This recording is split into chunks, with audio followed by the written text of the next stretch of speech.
What's going on, everybody? Welcome back to another day, another episode of The Daily Grind. I'm your host, 30 and Still Gaming, or 30NSG, or Mike. All of them work.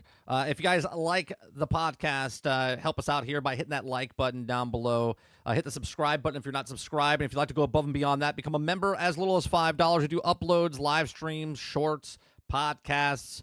We have multiple channels across the board as well. We have Nerding with 30, which does entertainment. We do the live shows here at 30NSG. We do gameplay over on 30 and Still Gaming. And then all the AI music that you hear that I wrote. I wrote the music, but the AI is creating the songs from what I'm writing. So obviously, they're on topic of what we do in the show. If you're here, the longer you come into the channel and hear us talk about different conversations and have different things, you'll understand the music a little bit more. You can go listen to those over on 30 and Still Jamming. All the links are down below, or in the description and stuff down below. On today's show, we're going to be talking about Forbes has a new Ark Survival Evolved AI trailer, incites fan fury. So we'll talk about that a little bit. Then we're going to talk about Samsung unveils a groundbreaking game experience with Odyssey 3D. I talked about this years past. I saw this technology back in 2006, 2007, and they're finally coming out with it in 2025. So just put that out there. Okay, we're going to talk about GTA 6 release date not being revealed yet. Could be disastrous for some analysts, or for some analysts say. So we'll talk about that as well. We're also going to talk about the AC Shadows stuff that's going on right now with the way they're comparing it to others. Eternal Email just came out. IGN wrote an article saying, don't compare Assassin's Creed Shadows launch to the perfect storm of Valhalla benefited from Ubisoft's Eternal Email, says, compared to its Origins, Odyssey, and Mirage. So they're comparing it to Valhalla. Tom Henderson has an article out there showing that, it's so close to Valhalla. But the big thing here is players, not sold. Okay, and the reason that Valhalla sold so well is because everyone was stuck inside the house. And now they're comparing the player count that says 2 million players as sales. 2 million players doesn't mean anything. And again, I had a little rant yesterday talking about if you're going to be consistent, you can't say that Starfield, who had 330,000 people that bought it, okay, or played consecutively on Steam as a failure, and then say Veilguard at 94,000 or whatever it was, 89,000 was a success. And then also this one I think is at 64,000 when we checked yesterday, and say this is a success, right? I just say keep it consistent, right? Bigger number, smaller number. If this is a failure, then these are failures in your eyes, not my eyes. I don't give a shit if they sell or don't sell, but I hate when news reports and articles and people start talking about like, this is the most successful game, but have no sales to show for it. This is the #1 selling game, but they have nothing to show for it, right? So that's what I hate. And then we're also going to talk about former Valve executive says the company struggled to sell Half-Life until coming up with the ultimate one simple trick, marketing. Okay, the marketing maneuver, slapping Game of the Year sticker on the box, and magically it sold well, which then goes into this whole media stuff, what companies do to try to make you buy the game. If you guys like what I do here, we do this Monday through Thursday from 10 o'clock in the morning till noon Eastern. If you like it, hit that like button, hit that subscribe button. If you'd like to go above and beyond that, become a member as little as $5. What's going on, chat? Let me see who's all here. What's going on, Aaron? Altern, Eclipse, El Nini, Gaming Fire, Ghost Fixer, Kylo Green, Nate, Roick, Sarge, Travis, Water Bear. Am I missing anybody? And they'll all come in. They'll all come in later. Appreciate it very much. Make sure you go check out some of our other videos. On Nerding with 30, we have a video talking about Marvel characters. I talk about the writing and why the fans care about the characters before, and they don't really care about the characters now. So go check out that video. It's a big video for me over on that channel. It's doing very well. It's about to break over 11,000 views, and it brought in over 100 subscribers for that channel. So I appreciate it. What's going on, Crest?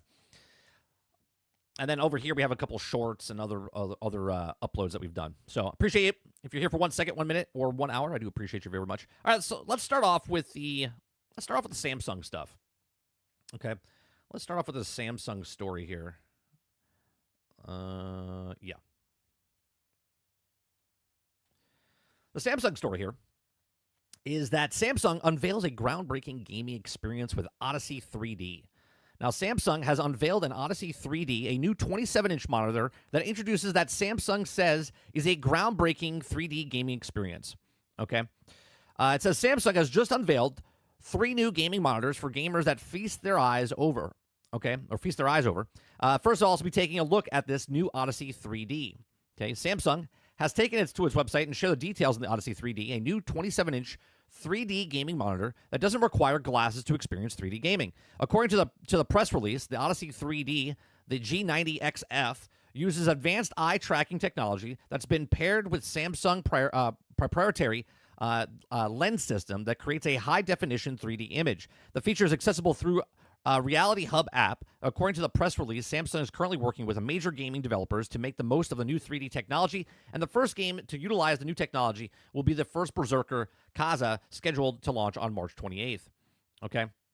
So it says, if the 3D gaming isn't your thing, Samsung also has tailored the Odyssey 3D to able to convert normal video content into 3D experience, with the press releasing stating, every scene of compatible content and analyzed and converted into 3D for consistent 3D effects with less eye strain. As for other specifications, the Odyssey 3D 165 hertz refresh rate display supports 1 millisecond, and respond time across the 3840 by 2160 4K resolution panel. Moreover, the display comes with AMD's FreeSync Premium, NVIDIA G-Sync support, and other collaboration with the major game developer. The studio behind the critically acclaimed Lies of P, Samsung states that its press release that the first DLC for Lies of P is scheduled to release sometime this summer, but doesn't explicitly state the DLC will be able to utilize the 3D technology. Okay, so I've talked about this in the past. If you guys have been here for quite some time, you know that I worked in the film industry, and I worked in the film industry for about 20 years, just short of 20 years. Okay, it's actually over 20 years because I was in the camera department for majority of that, and I was in front of the camera before that. But I went to a conference and to learn about new camera technology that was coming out, and they actually filmed some stuff, and I actually talked about this where I watched an NFL game. It was filmed in 3D. We were at this conference in Philadelphia, okay, and I got to walk around. Okay, they had this television set that was about 42 inches at the time. Okay, I think it was 42 inches if I remember correctly, and they filmed a game. Okay, and then the television was also curved. Okay, so it was a curved 42-inch television set with 3D technology where we didn't have to wear glasses. Okay, we're in 2025 now. 2025. We're talking about 19-year-old. 19 years ago. I was in the industry for 20 years. 19 years ago. Okay, they showed this technology off, and I saw this with my own eyes. Okay, and it was really cool. It was crystal clear when I saw it back then in 2006. Okay, where I watched an NFL game, and when I walked, to the left, right? So picture watching a football game on the 50-yard line. Okay, what's going on, Jones? Picture watching a football game on the 50-yard line in real life. Okay, and then when you stand up and start moving across the walk to get a beer or something, okay, at the concession stand, you start watching it, and they're still on the 50-yard line, but now you're behind the offensive line if you go to the left, right? And then if you went to the right, you're behind the defensive line. That's what this was doing, okay? Like, it was 3D where it felt like I was in the actual stadium. Very cool technology. Very cool stuff as far as there was no glasses. And you're seeing this 3D technology happening, and basically it was the lenses that was on the television set and the way they reflected or refracted the light. So now they're finally putting it into a 27-inch. I don't even want to know what that TV cost back then. But that was the technology we're doing, right? So we were looking at the time, it was the new 3D cameras coming out for the film industry called the Sony Genesis. Okay, they filmed the old Superman, not the old Superman, but the Superman with was it Brandon Roth, I think, at the time? Okay. So they had the old Superman, the other Superman that was filmed with that. People start using it. That camera is still used to this day in a lot of films and features. Okay, but that's when it was first coming out. So we were getting trained on the other new technology. So here we are. Now it's in video game form. Now it's in a 27-inch monitor. I think this is pretty fucking cool, to be honest with you. Right? If you can't wear the headset, right? And we've talked about this. Me and Sarge have talked about this on the GXG podcast, which you can watch over on Thursday nights, right? We've talked about how 3D technology and just AR and VR and stuff like that. I always said that AR would take off more than VR. Unless VR could figure out, and I talked about my story about seeing 3D television, okay? if they could get rid of the goggles, if they can get rid of the glasses or put the glasses where they're super thin, super on your face, you don't really get, but a lot of people get motion sickness, okay? A lot of people get motion sickness for it. But at the same time, this opens up the whole category, right? If you could play a 3D version game without wearing glasses, how many more of you would be like, oh, this sounds awesome? And you would buy into the technology of this instead of putting a, especially at your house. Imagine just your regular television set now. You can watch a 3D movie. The whole family can watch. You don't have to buy individual headsets to put on your kids and your wife and yourself, and you're all watching. You're all in a room together, but nobody's talking to each other because you're all enclosed. You know what I mean? So now with the gaming monitor, I think this is really cool if it works. Okay, if it works. Now I would love to see this and see if it compares to what I saw 19 years ago. Okay, but I do think this is cool. But I wonder what the long-term effects are. I even thought about this when I was watching the 3D back then of what is it, the effects on your eyes? Because the way the lenses and stuff or the panels on the screen, is it going to give you more eye strain? Now, I know in the article it says it gives you less eye strain, but long term, if you're watching everything in 3D now, everything is compatible in 3D, is it going to start to mess with your mind a little bit where if you ever watch regular content now, you know what I mean? It'll be like, sort of like kids now, they don't know what commercials are. Do you know what I mean? They're like, why can't we just fast forward?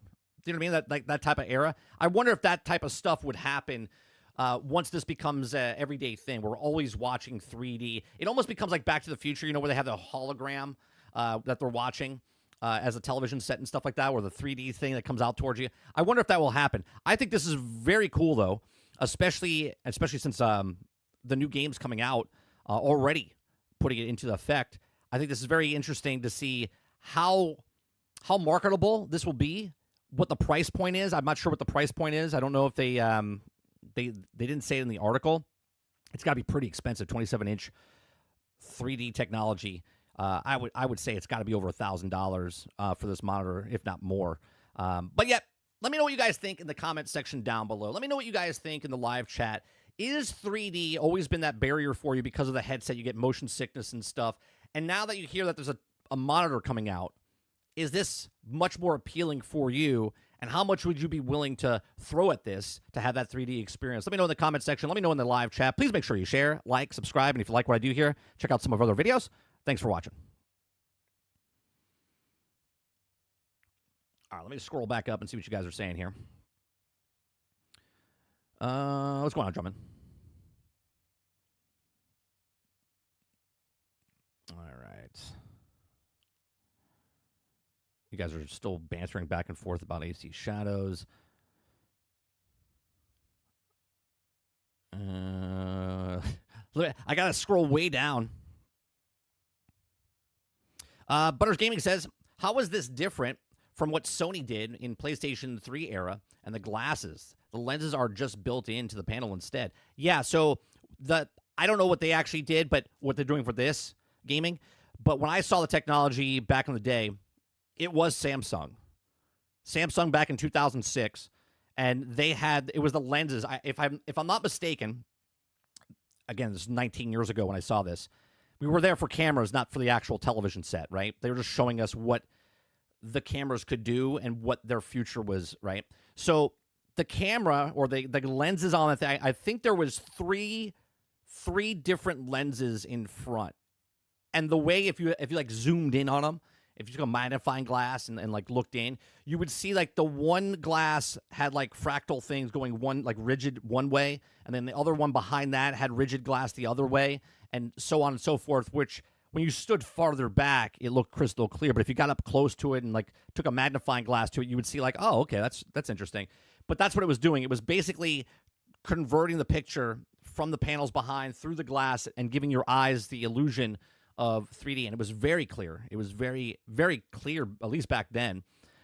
So I think it would be the exact same technology, only now you don't have to wear glasses. That barrier of putting glasses on people's faces, a lot of people don't like that. AR is 100% more accessible than VR, but the TVs won't be as immersive as VR. Of course not. Unless you sit up close to it, right? Like if I sit up, like if I put a headset on and I watch a video inside the thing, it's immersive. I mean, if you sit up, real close to the television, you're not going to be that immersed, but it would still immerse you. Your brain would shut it down because it's just like going to the movie theaters when you watch a 3D movie. Okay. Obviously, if you sit up close or sit farther back, you might see the edges of the screen. If you sit perfectly in the center of the screen, it kind of immerses you more because you don't see the edges. Your view already. When I look forward, I can see certain parts, and if you sit in a certain, specific seat in the theater, you're much more immersed than somebody else, right? That sees the edges and kind of breaks. Same with thing at the theme parks, right? A theme park, you're more immersed if you're staring forward watching the thing. But as soon as you tilt your head to the side or look at, you see people's feet hanging and you see the ride mechanics and stuff like that, you get less immersed. I think if you're watching at home, if the game is doing its job and the game itself is immersive, but now you're watching it in 3D, I think you'd be very immersed.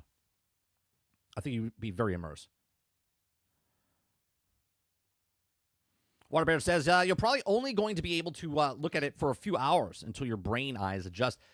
Right. You ever, I mean, you have a headset, Water. You know when you play for a certain period of time because you got the headset on? I mean, I got mine right there, right? When you take it off, there's this moment. It all depends on how long you play for, but there's this moment when you take the headset off, like your brain and your eyes like adjust. They're like, oh. Like your brain doesn't know where you are. Maybe you won't get that feeling now because your brain already knows that you're already in the real world. Do you know what I mean? Gaming says, eye strain might be a real thing or might really be a thing, but we won't know for 20 or 30 years. No, we'll know more than that. We won't know the long-term damages and stuff, but we're doing that right now, right? With cell phones and stuff like that. Our eyes strain more now. More people wear glasses now or wear contacts now. Especially, I just noticed that I need glasses now. I have to go to the eye doctor because I have perfect vision. Had perfect vision. Okay, but now I notice when I look at my phone, I got to put it just a little bit farther away, but I'm 46, but I'm staring at this text and stuff on the phone, and then I also notice when I'm looking at the text on the phone, and then I pull the phone down, if I've been looking at it for, half hour, 45 minutes, when you look at something else, your eyes are like straining because they've been focused in. It's like taking your finger like this, right, and then putting it close to your face, and then it takes a while before your eyes to adjust, and then when you pull it back farther, that's what it feels like.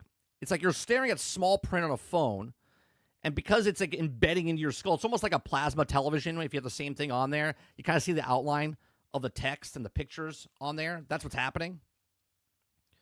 Waterbear says you're going to have to train your brain for that type of stuff. It can't be done through exposure over time.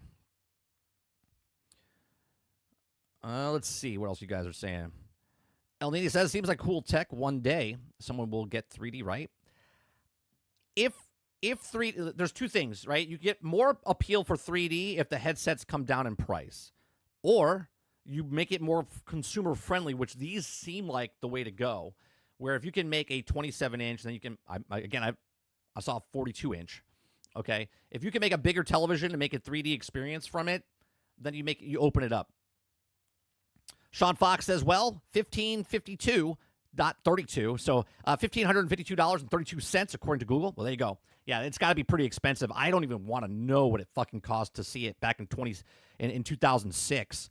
That thing had to be about 30 to 40 grand back then. If it's down to $1,500 now for a 27-inch, that 42-inch that I saw had to be, I would even say maybe closer to 100,000. It might have been one of a kind. I have no idea. Okay. Gaming says, okay. So I would recommend you look at the LTT 3D TV review that takes about this stuff. What you said lines up perfectly, changing the crystals. It's like I almost know what I'm talking about. Yeah, I'm not making this shit up. Morning, Wonder Rose. Rogue says, my girlfriend can't do VR headset. She gets really bad motion sickness. Same. Well, not me, but my wife. She can do it for a very short period of time, and then she becomes nauseous with it. Right? But she's also wears glasses, and if she has got her contacts on, and then that's another thing, right? To get the certain things in focus or whatnot, that's also a big thing. Crowded House says, screens are destroying people's eyes. It's not really your age. Well, your age is one thing, but then this speeds up the process. You know what I mean?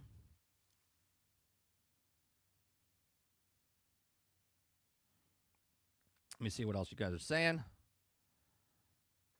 Oh, hold on 1 second. My wife just got back from the doctor. She's got to say something to me. Give me 1 second. I'll be right back. I'm gonna play some music for you guys.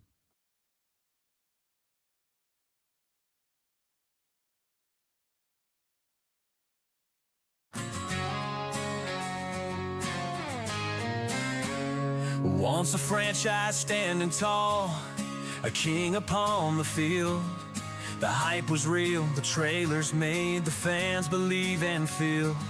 But then came the launch, oh what a bitter fight. A broken game, a shattered name, left stranded in the night. No scoreboard, no classes, just chaos in the storm. Promises of glory, but the game was far from norm. Oh, the maps were wide, but the hearts were small. Battlefield 2042, how could you let us fall? 18 months to fix the pain, patch by patch, but the scars remain. A player base lost, trust betrayed. Can the next one bring back the good old days?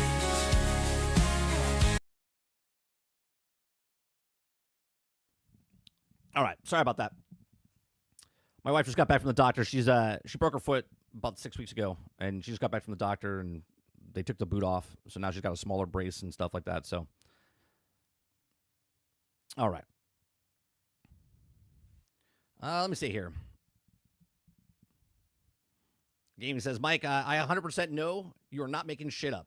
I 100% want to hear your thoughts on the spatial video and such, since you know all the camera, video, audio stuff.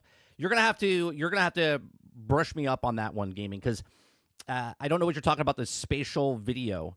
I haven't been in the industry for a bit, so I don't know the new technology and stuff of video, of like cameras and stuff. So if you want to go in a little bit, maybe it'll jog my memory of stuff. Gaming says, VR making people sick is a skill issue. I don't know if it's a skill issue. I think a lot of people, their brain gets discombobulated when they're inside the headset. House says, I can't imagine VR is very good for your eyes at all. Your eyes are so close to the screen. Right, and that's what I'm saying. If you can make this television set like I saw back in 2006, right? If you can make these monitors like this is much better than putting your phone screen this close to your face. You know what I mean? You got to look at it as every day when you're looking around, your brain's taking in all the information is going into your eye sockets, ricocheting, and then that's what you visually see. Okay, now take the screen and shove it up on your face, right? And all those colors and bright colors and screens just beaming into your face. It's a lot. We don't think it's a lot. We're just like, it's just putting a headset on.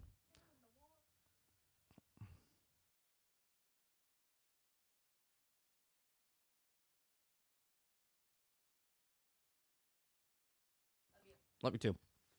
Not you, chat. I don't love you. That's to my wife. I'm just kidding. I love you too. Not really. Whatever makes you feel better, though. All right, let me see. Let's see. As someone who plays a lot of VR, I can say I don't know, but my eyes do get dry forgetting to blink. Oh, yeah. Best example is if you have kids, right? If you have kids and they sit in front of a television set, like toddlers, even like younger kids, and they're like this, their brain is being tricked, okay? Because the information is just beaming into their brains, right? And they're just like, this is amazing. Your brain forgets to blink, okay? Which then causes your eyes to become dry, okay? This is why you should not sit so close to the television set. Remember? Don't sit too close to the television set. But then we get VR headsets and shove them right on our faces, right? Remember those days? Don't sit too close to the I tell my son all the time, do not sit close to the television set, especially since we have like a 52-inch television set, and he sits like 3 feet back. Our couch is like 12 feet back from the television set, okay? But he sits 3 feet from it and sits on the floor and whatnot, and refuses as a 10-year-old.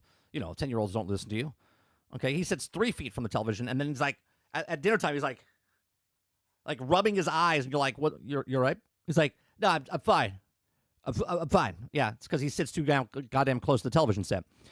Gaming says, sorry, skill issue. I put the sarcasm. I did not a lot of research on why and how such a VR is also addicted to the medium, and also there's a reason, but it's sometimes not worth the headache to learn.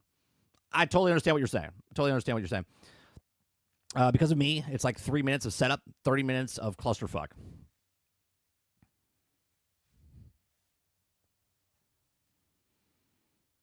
Argus says, yeah, it's a pretty, it's the forgetting to blink is a pretty big gamer issue. We do not blink enough, right? Because your brain is taking in all the information. It sees these bright colors and stuff like that, keeps you in straight, and you just forget to blink.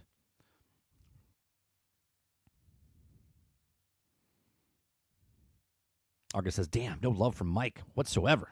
Like a real man. Yeah. Let's see. Kyle says, here, I'm sitting a foot away from my monitor. I wear Gunnar optics and they hopefully help. They seem to help. I had those, the cheaper version of those glasses. Right now, I have 3 screens, right? I got one main screen for chat right in front of me. I got my stream up over here, right? And then I have the stories over here, okay? I got 3 screens, 27 inches, all beaming at me right now, right? It's like the sun. So it's like, right? But I'm standing back about 3 feet from them. I have them pushed back. I'm standing farther back, okay? like this right here, the camera is about a foot away from me, right? So about 2 feet here, 3 feet here, and then, another 2.5 feet, and it's about another foot. So about 3 feet away from me.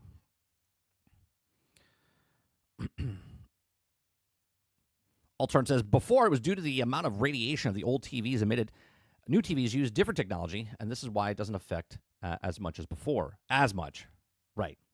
Spatial video is similar to volumetric video, for sure. 3D scenes you can also walk into. Usually use the dual side-by-side single lens camera. Oh, okay. So you're talking about like the volume, what they do with the Unreal Engine 5 type of stuff, and the way they're filming with that. Is that what you're talking about? Is recording 100% different angles to be able to view on the video from any point you want to view. Yeah. Okay. I didn't know that's what it was called. I know what you're talking about. Yeah, so the camera, the way it is, so they have the background, right, in the volume, okay? I've worked on one project. It was a commercial, and we used a room like that, but it wasn't called the volume back then. We were using technology where it was just it was like, I want to say about 160 degrees, okay, 160 degrees, and what we did was with the camera, we would shift the background. We didn't use Unreal Engine 5 at the time. Now it's completely fucking amazing what they do. And I had a video talked about it like years ago when Mando first came out, because that's when it got a lot of attention. It's amazing, right? It does so all depending what lens and stuff you put on, it'll mimic the background to that. So as you put the 50 millimeter lens on it, the background behind them takes that same point of view, okay? And really gives it that quality of like you're really there. Problem is that obviously if you don't know anything about film, okay, it looks awesome if you know nothing. But once you know something, you look at it and it for me, a lot of the new movies take me out of it because it looks fake to me. Okay? Right? And again, I know I'm probably the same in video games, like the 1% that looks at things and is like, this is not as good. In movie making, when I see certain things, I'm like, it looks so fake. It looks garbage. I would rather do 100% in camera, and it is in camera, but it's not in camera, right? Like the character's in camera, but the background is also in camera, but it's fake. Do you know what I'm saying? So if you ever watch, and I'm going to blow your mind right now, if you ever watch any of the Star Wars, the Marvel films, or the TV shows, okay, they all use the volume, okay? So if you see a wide angle, a wide view, okay, you're going to see a bunch of stuff in the foreground to block the edge of where the screen of the volume hits with the floor, okay? They'll put a bunch of boxes, trash cans. They'll put something in the thing. They'll make it look like an alleyway. They'll make it look like the horizon. Something you'll see like real rocks, real things in front of it, and then you'll see if you look, you'll see the line. You'll notice the line. but it's there for a split second for a lot of people, right? So you won't ever, 99.9% of the people will ever not even notice it. Will not ever notice it. Yes, but did film R-rated movies, because, you know, if your job's to perfect kids but not making it. God, I wanted to punch that guy. Oh, for the library thing you told us about yesterday? Yeah, some people are just stupid, Travis. I don't know what to tell you. For me, seeing acting happen right in front of me was weird. It looks incredibly stupid. Oh, yeah, the camera see is completely different what you see when you're watching it. As one of the guys on... Usually on film, when there's intimate scenes or people that are having a breakdown on camera, or they're trying to get sad, or there's a real... What they usually do is close the set down. And as a focus puller, I'm always in on all this stuff, right? So I'm one of the chosen people, okay? Unless it's really bad, and what they'll do is they'll give me a remote. They'll take me out, like if they don't want a lot of people. So if there's like a sex scene or stuff going on, right? They want as least amount of people on set as possible. But usually it's the director, it's the cinematographer who's usually operating the camera, and then it's me focus pulling, okay? And the actors, that's it. And you might have the gaffer, right? Other than that, nobody else is on set, okay? So I'm always on set, and you never want to make eye contact with the actors. Okay, so as we're talking about like breaking the immersion, look at your television set in 3D, might be not immersive. An actor, when they're looking, right, they kind of like zone out. Like right now, the camera's here, but I don't look at the camera. I look at chat, right? I'm looking at chat. It would be nice if I looked at camera, but it'd be a little weird. But if I was behind the camera and I happen to be looking at them, you're looking at them, but you're not looking at them, if that makes sense, right? You're just making... You're looking in their direction to get the distance that they're walking or moving or whatnot. You're looking at the screen to see if it stays in focus and whatnot. But if you make eye contact with that, it's like looking at a bear, right? They like look at you, and all of a sudden it pulls them out of their trance that they're in, trying to channel that acting ability and stuff like that.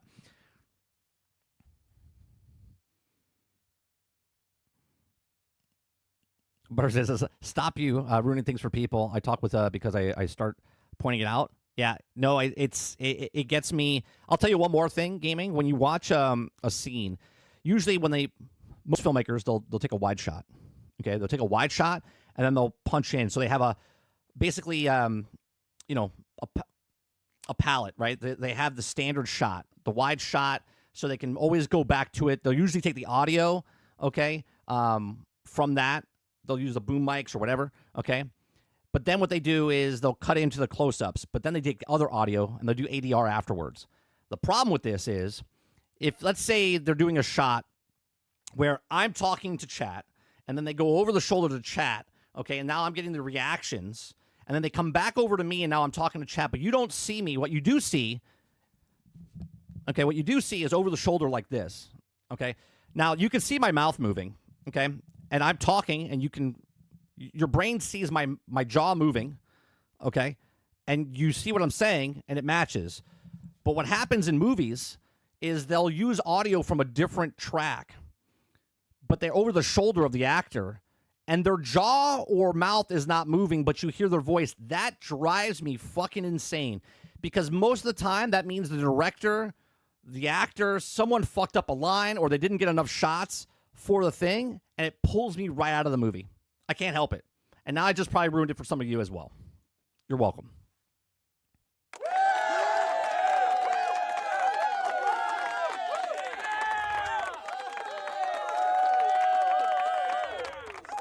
Krebs says, I won't notice because I'm not watching that shit.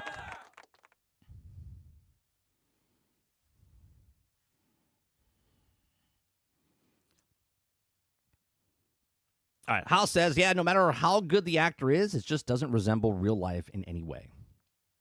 Travis says, why do they make night scenes you can't see?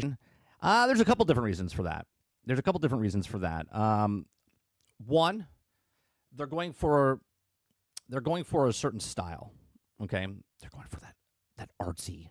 They're going for that artsy look. Uh-oh, what happened to... Oh, for fuck's sake, YouTube. YouTube just took a shit, guys. Just to let you know. They said, "Oh, 30 is being entertaining. Let's destroy his channel." So they're looking for that artsy look. 2, it all depends if it's a big budget or a small budget. I don't know what kind of movies you're watching. But 1, it could be the inexperienced cinematographer, okay, which is the DP, director of photography, or just a person on the camera that put the wrong lens with the wrong iris open. It's just darker. It could be a style that the director's going for. It could be that they have low budget and don't have enough lights. There's 1,000 different things why it could be what it is. I hate it. I hate the darker where you can't see shit and the shaky camera. The shaky camera. It's like, look, I don't know about you, but I don't do life like this, right? Like, just hold the fucking thing still, would you? You want to do handheld and you want to kind of like move a little bit, cool. But if you have a fucking long ass lens on there and you move just the slightest, it's like a goddamn earthquake.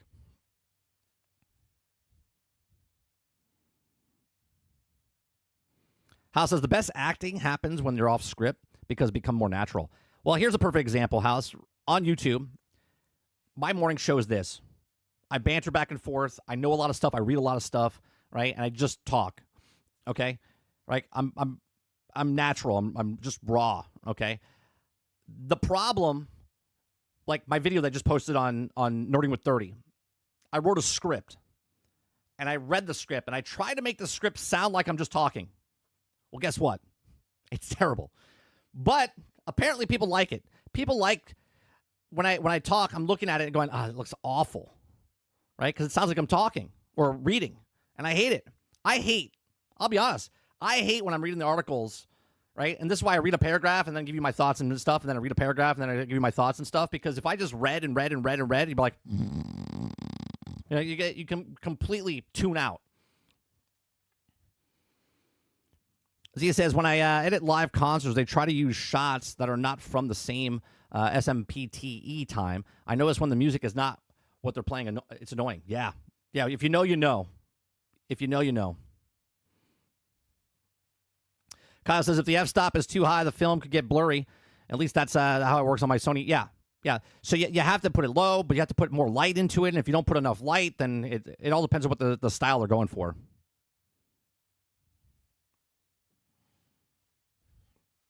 So you don't like the Bourne movies. Got it.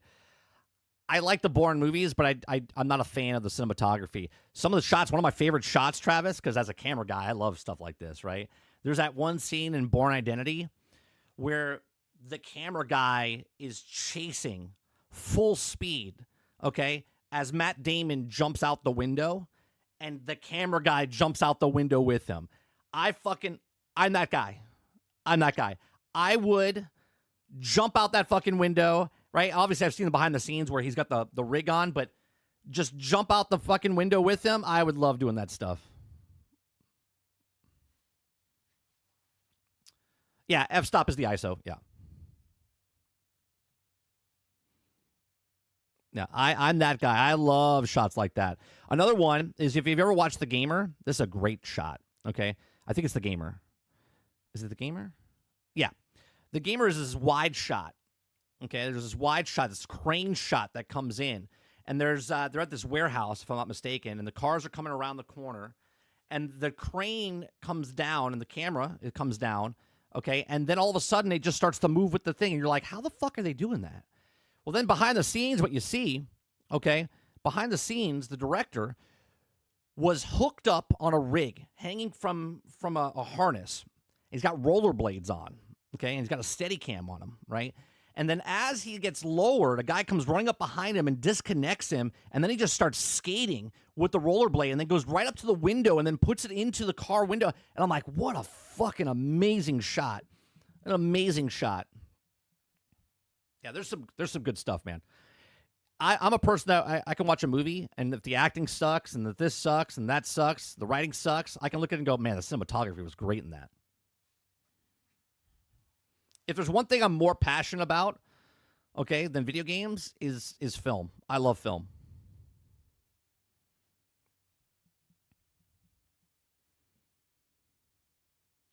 All right. Now that we went down the rabbit hole, Oh, where I land, I do not know. But here I fall down the rabbit's hole.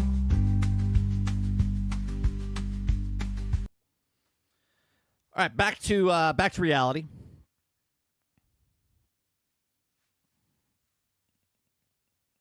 Let's go with the next story. The next story is new Ark Survival Evolved AI trailer incites fan fury. Okay, so the Ark Survival, big fan. Played a lot of Ark in the beginning, not so much in the past. Waiting for Ark 2, or I don't even know if Ark 2's out now. Whatever. Okay, but Ark Survival Evolved AI trailer incites fan fury. Now, I have a little bit of experience with AI. I don't know if you guys know this. I've just done a little bit of AI. Right? So the AI songs I make, right? There's people that are, as he says, incites fan fury. There's some people when I post a video or a song, okay, on my AI channel and say that it's AI, but I wrote the song, and then the AI takes the song's, the lyrics and then makes it into music. They're like, you didn't fucking make anything. You're talentless. And I'm like, all right, bud, if you just want to listen to it, you can listen to it. If not, it's good. I'm not trying to take someone's career. I'm listening to the lyrics. I'm making parody songs of topics from fucking video games. But hey, you do you and I'll do me, right? So new Ark Survival Evolve AI trailer incites fan fury. So this new trailer for Ark is AI. So let's watch this, shall we? Let's watch this.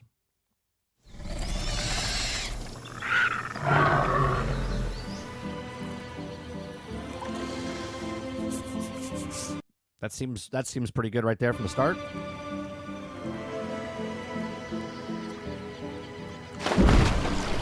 And then it goes into cinematic AI.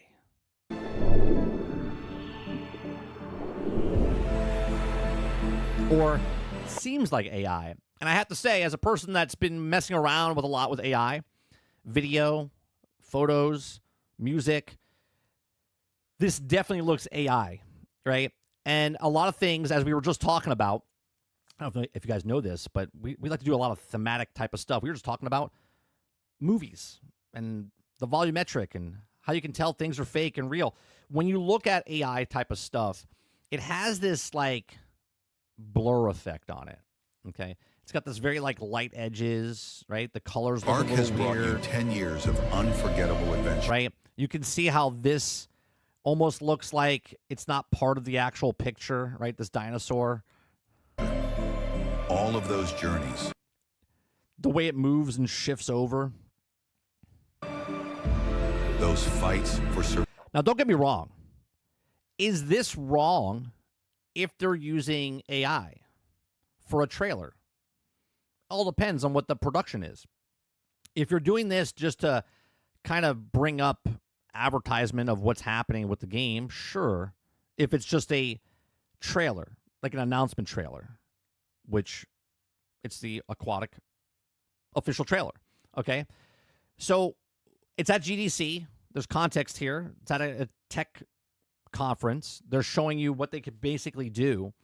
Now, the problem here is it's a video game, right? If someone did this and it was for a movie, let's say this is Aquatic official trailer for a movie coming out, and this is how the movie was filmed, and they did it all with AI, there might be a problem. But there's times that they make trailers with live action. There's time they make trailers with like cutscenes or stills or whatever. So is there a problem with this? A little bit. Survival have been leading to this. The problem, Hal says, editors are going to lose work. I don't know if editors are going to lose work. I think it's just different. I think it's different jobs now. You have to adapt and move, right? Where a person that doesn't know AI has to learn AI to make this. Like, you can't just make this. You know what I'm saying, House? Like, you can make something sort of like this, but you have to know what you're doing and start to learn what the AI prompts are, more detail, more stuff. So writers writers would actually be a better person to edit than someone that just was editing before. You know what I'm saying? Yes, people will lose work, but other people that never could be an editor or never could do is now coming into that form. Are you ready?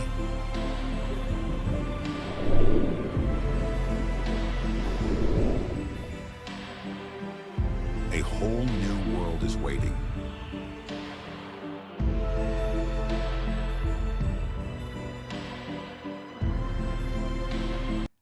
That might be actual gameplay right there. That actually might be gameplay right there. I don't know. This is actually the real bad problem, right? You don't know.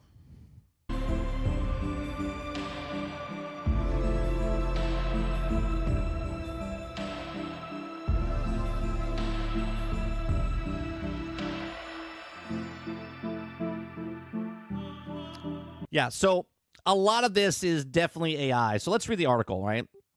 So Paul Tassi says, new Ark Survival AI trailer incites fan fury. It says, it's no secret that game publishers and developers are experimenting with AI in all sorts of ways. Some of them more normal, streamlining internal process and such. Others more controversial, like the recent AI-infused Aloy conversation demo, okay, from Sucker Punch. But this is the next level. Ark Survival Evolve has... Wait, is it from Sucker Punch? The AI-infused Aloy conversation demo was from Sucker Punch, not Guerrilla Games? Is that right? Double check me on that, chat. Is it Sucker Punch that did that demo, or was it Guerrilla Games? Anyway, Ark Survival Evolve has debuted at what appears to be 98% AI-generated trailer for a new aquatic expansion. This includes voice work, possibly a script, and certainly the video footage shown. Okay, almost everything after the first-person intro has the trademark smoothness. See, there you go. He sees it's that weird smoothness that does in the video, okay, of AI video, and something just feels off about it. Almost every scene, there are trademark AI screw-ups, like a man swimming where his feet evolve into weird fin-like appendages as he moves. Also, AI video is mostly only able to be effectively rendered in very, very short clips right now that are just a few seconds long. Well, to be honest, even if you cut a movie, you don't want to see in more than 3 seconds, 5 seconds. So that's why they do what they do. But this is the worst it's going to be, guys. And every time we do a story like this, that's going to be the worst it's going to be. Okay? It's going to get better and better, and soon it's going to be undetectable. Okay? So very, very short clips, just a few seconds long, which also how long each of the clips are shown here. Now, fans hate this, okay, as does the general public. Let me tell you something. The general public doesn't know. The general public doesn't know. The reason you guys know is because you watch a lot of stuff, you read a lot of articles, you see a lot of podcasts, a lot of people talk about this stuff. The general public has no idea. The general public has no idea about nothing, okay? They walk around like that meme of Hillary Clinton looking up at a balloon. Like, that's what people do in general public, okay? So the general public doesn't know, okay? Now, there are fans that hate it, 100%. I can tell because there's fans that hate the CGI in certain things. There's fans that hate when certain things change in their source material, okay? All these things have things in common, okay? The trailer has an underwater, no pun intended, ratio of 500/21,000 likes to dislikes, right? So 500 likes to 21,000 dislikes with comments with thousands of votes saying something along the lines of, should be ashamed of yourself, right? Or how I deleted someone else's video. The video was supposedly delisted, but is still visible on a snail page right now. Again, the AI is certainly being pushed into game dev to some extent. Much of the charging also many devs, especially artists and writers, but rarely to the blatant of this extent. The idea here, of course, is not really proudly displaying AI tech, but being able to save money by not paying artists or needing to take the time and energy to make the actual cinematic trailer. Okay, why do that when you also can spend a few hours messing around in AI video prompts and throw them all together with the AI narrative on top? Look, anyone can use AI. Anybody. You could throw a trailer together and see how yours turns out. And then you look at someone else's trailer that does it, because I could show you a video of someone using AI, and you're like, holy shit, that's AI. And you wouldn't know. Okay? But then there's other people that do it, and you're like, that's fucking AI. And this comes down to the talent. And I know people don't think, and I was one of these about 7 months ago. I was like, how are you going to? I've learned so much by just messing around with AI, not just in the AI department for pictures, photos. I'm starting to mess around with video, okay, to see what you can do with the video, okay, which I think is pretty cool. Because if I come up with something in my head, I can now do it for fractions of a price, okay? Where if I needed to do it in the past, okay, I would have to hire people to do that, right? Well, there's no difference than it was in the past. To make a movie back in the day, you had to buy a film camera. You had to buy film. You had to get money to develop that film. You had to do a whole bunch of shit. But now they made consumer-grade cameras. Then they made point-and-shoot mirrorless cameras. Then there's fucking cell phone cameras where everyone is a movie maker now. Photographers that took still pictures, and it took real work to actually get a really good picture, okay? Now you can point and shoot your picture, put a bunch of filters on it, take the thing, post it in a picture, and go, yeah, I took that picture. And people sell those pictures, right? It's always going to be a thing.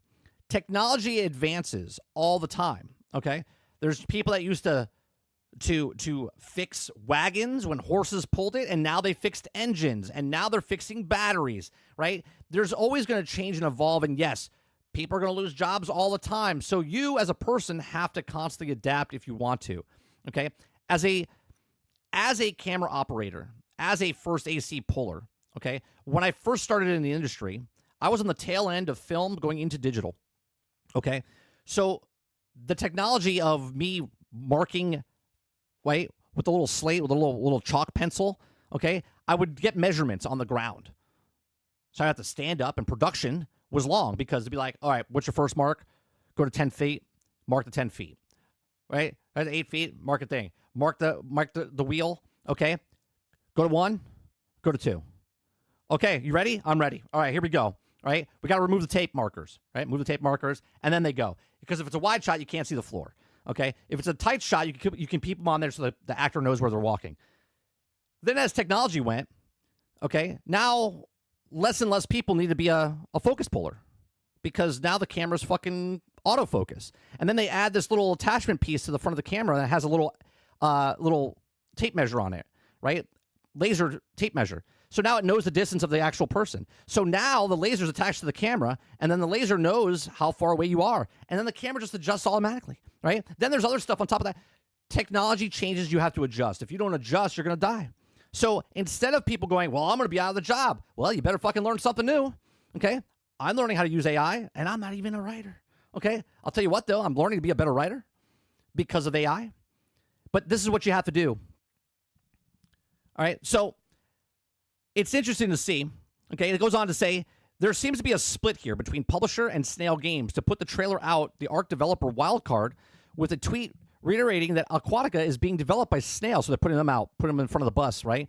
Wildcard is focused on survival ascend of ARK 2, not decrying the trailer outright, perhaps putting it some distance between them, and it's also a post of the day of the trailer went live, okay? It says, here's their post, okay? It says, I would think, though, the reception of the trailer would be a cautionary tale of other studios attempting to do something similar.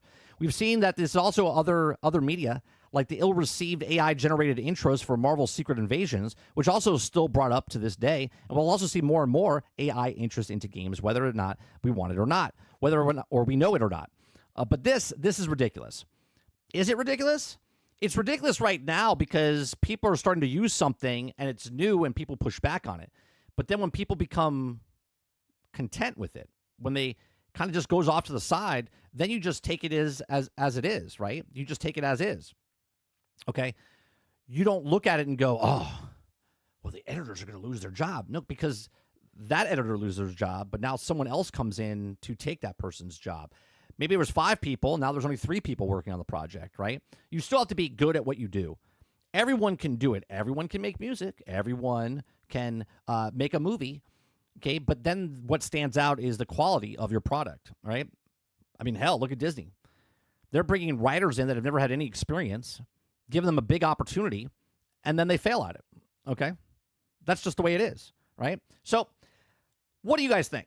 Do you think the AI trailers are just a a little thing that's just a speed bump in the way, or do you think this is going to get more and more, embedded into gaming, into movies? Let me know in the comment section down below. Let me know in the live chat. Please make sure you share, like, subscribe if you like what I do here. We do this Monday through Thursday from 10 o'clock in the morning till noon Eastern. Appreciate it. I'll see you guys in the next one. Thanks for watching. All right, let me see what you guys are saying up here. Gaming says, I think the issue we will see is that everything will look and feel the same.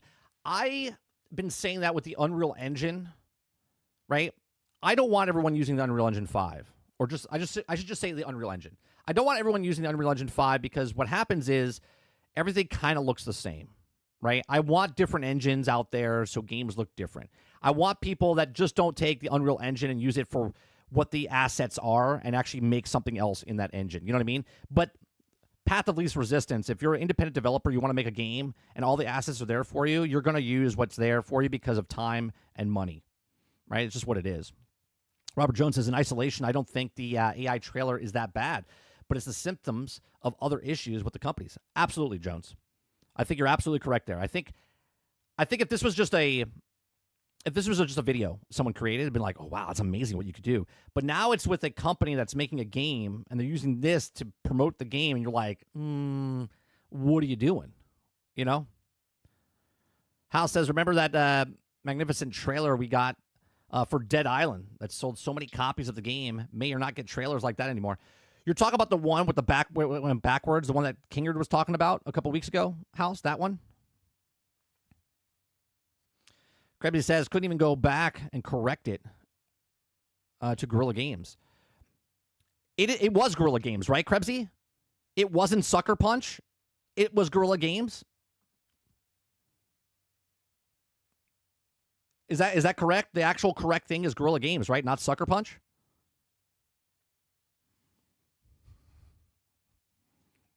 Let me scroll down real fast. I just want to... Yep, the backwards trailer. Okay. I'll scroll down just to see what Krebsy says real fast.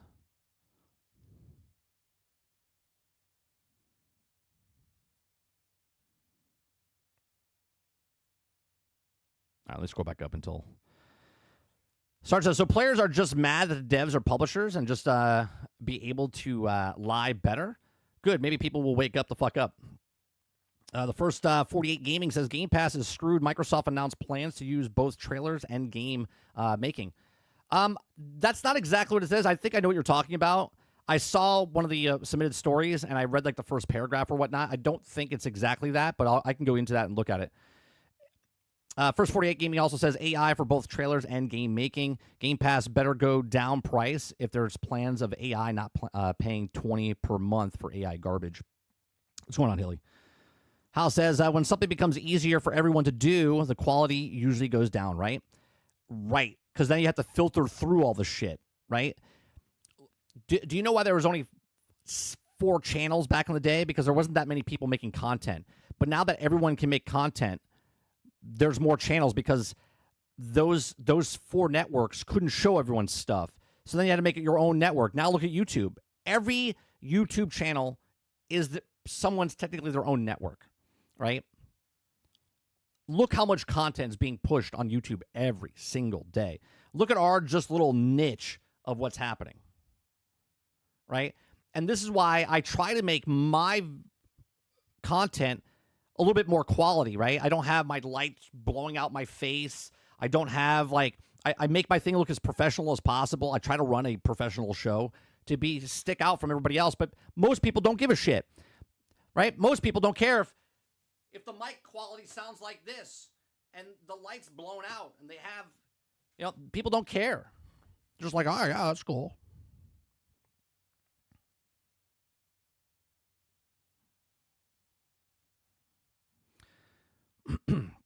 First 48 says, when you complain about something, it causes people to buy it of spite. Yes, but it also, if you complain about something and not just complain about it, but you actually I hate the complaint because it's not complaining, it's criticism. Criticism and complaining are 2 different things, right? Criticism can sound like complaining, but criticism is someone that paid for your product and is trying to give you criticism of what's good or bad, right? I mean, obviously, we always have Mr. Tim Kaine here. Tim Kaine walks in with a question so bold. Do gamers know what they want? He's told. The crowd says yes, but then starts to fight. Tim shakes his head. Yeah, that sounds about right. Tell me what's good, not what's gone wrong. If you just complain, the list gets too long. You say, this sucks, but what do you mean? Fix the bugs or scrap the whole scene. Tell me Now, see, when you're complaining about something, you're just complaining about the bad things. When you're criticizing, you say, I like this, but they should do this. Okay? Assassin's Creed Shadows has 2 million players because everyone's complaining about it. Well, no, 2 million players are people that are trying it, right? And what people are upset about, First 48, about that story specifically, is that AC Shadows and Ubisoft are trying to spin it in a way where we know bullshit when we know bullshit, right? You know a bullshitter. You smell a bullshitter. Okay, when someone says that it's the best-selling game in the UK for physical copies this week, you're trying to point out the positive of it instead of just showing us the sales numbers. Now, again, I don't give a shit about the sales numbers, right? I don't care about the sales numbers. If I like a game, I'm going to play a game, okay, or not, okay? It doesn't mean if I don't buy a game, I'm sexist, racist, or misogynistic, and it doesn't mean I'm a shitty customer if I buy a game that I'm interested in either, right? You buy what you want, you don't buy what you want, okay? But when a company tries to lie to you to make it sound like it's better, they literally use their own game of Star Wars Outlaws, which they told you was successful before it wasn't, okay, to compare it to their next game of going, well, it outsold this shitty game. It's just ridiculous. Snow White almost made $100 million over the weekend because people complained about it. Well, domestically, it made $43 million. Worldwide, it made 80-something million. That's not good. I know if you don't know this, right? But that's not good. That's actually catastrophic. Meaning because in the first weekend it only made 80, it's probably not even going to make $350 million total, which means they lose about $250 to $300 million.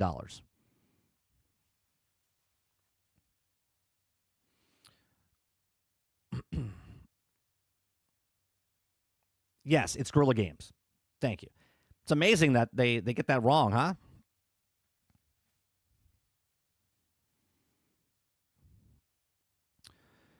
Travis says, I just saw the Iron Man thing with 30. I think I should be more likely be playing Beast. Let's see. Ghost Fixer says, I've noticed that in games these days, some just feel the same to me. So I end up moving on to faster to another game, and I'm enjoying instead. Yeah, well, Ghost Fixer, the way it works is when you're younger, everything's new to you. Okay? So let's say you played Mario for the very first time. That's your first experience with a video game, and it's your first side-scroller. But then you played Sonic, you played Kid Icarus, and you played Goonies, and you played Jason Friday the 13th, and they're all on the Nintendo, and they're all fucking side-scrollers. Everything's a side-scroller that you played. You kind of get fed up with side-scrollers, and you're like, oh my god, there's an open-world game, top-down, three-quarter, right? Like, there's first-person. Like, that's why we kind of change. But when the same thing happens over and over again. So the first time you play a first-person game, you're like, oh my god, this is fucking amazing. You play Doom or Wolfenstein, right? And then all of a sudden you play the next one, and the next one, and the next one, and the next one, and you're like, I'm kind of over this. This is why we always talk about if you're a person that was intrigued or motivated to come in the the game industry, okay? And let's say you loved Mario and you come into the gaming industry and you make a side-scroller now. Well, this is the side-scroller that's like the one-all be-all. So if you're going to make a side-scroller, you got to come up to at least the bar of what they established for side-scrollers, and then just go a little bit more, right? You don't have to go leaps and bounds above it. You just have to at least meet the bare minimum of the bar that was set, and then propel that into the next step. So when someone else makes a side scroll, you add something a little bit up to it. But the more you play, and I've been playing games for 43 years, this is why when you guys are excited about a game, I'm just like, I'm not really that excited anymore, right? I played Assassin's Creed, right? This is not a shit on Assassin's Creed Shadows. I haven't bought an Assassin's Creed since Black Flag, okay? The last one I played was Unity, and they gave me that with my Xbox One, okay? I just don't like that recipe anymore. I'm over it. I'm not saying it's shit, it's just I'm not playing it because I know that recipe.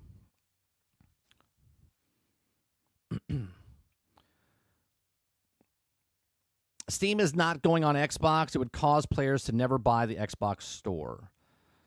I mean, you could say what you want. We don't know anything about that yet. all we saw was a tab on a mocked up drawing.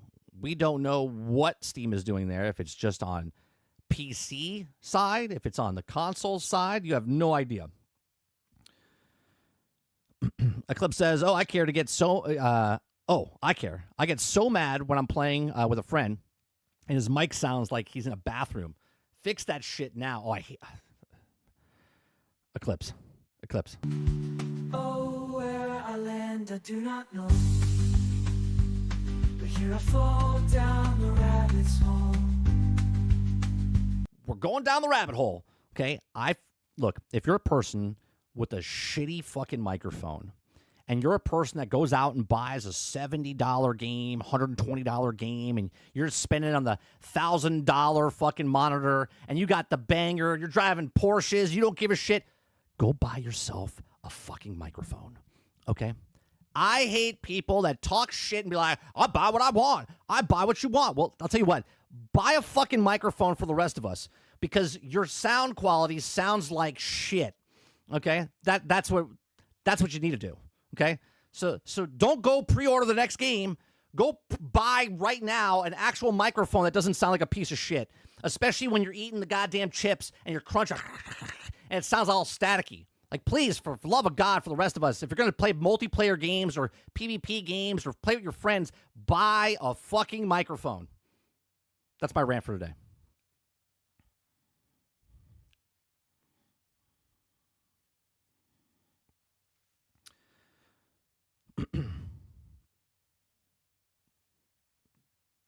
$100 million isn't good, but it's also surprising from all the hate everyone gave it.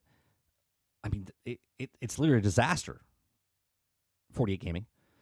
It's a disaster.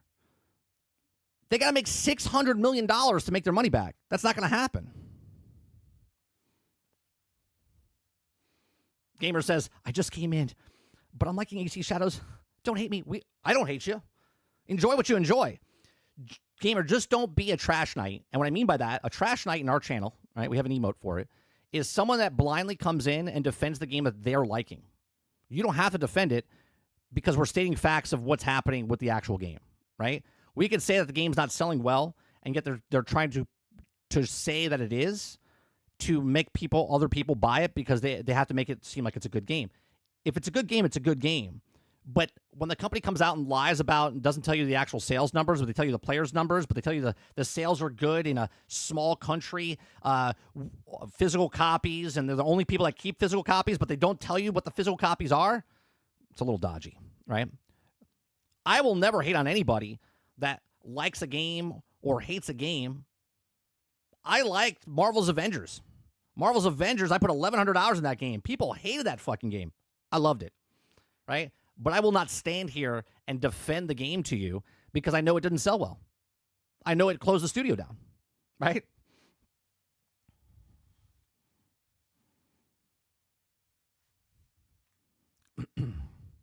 Robert Jones says, got to think about this percent of people who aren't online. They saw no criticism of the actual movie and just went to watch the movie. Right. There's a lot more people that didn't see the criticism than did see the criticism. They saw a trailer and went, what's that? I don't know what's that. Waterbear says, I enjoy Shadows for what it is. Another AC game. This will take also a back burner for Rivals. Kazan. Is that how you say it? Kazan? And also buy it outright. No, but it also at least worth the month after Ubisoft. You also enjoy AC games.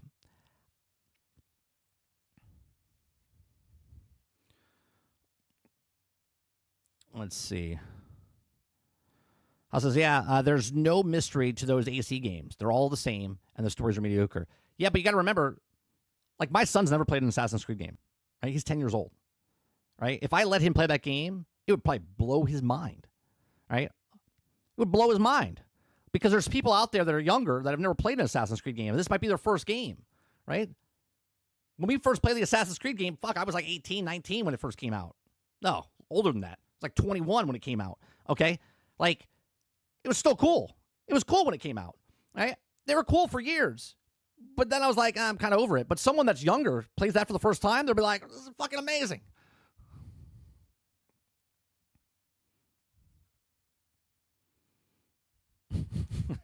Or versus 30. You forgot to end it with I hate Bungie. I do hate Bungie. Not the games, the company. Krebsy says, and then you have Sony out with the mic into the controller. Like, seriously.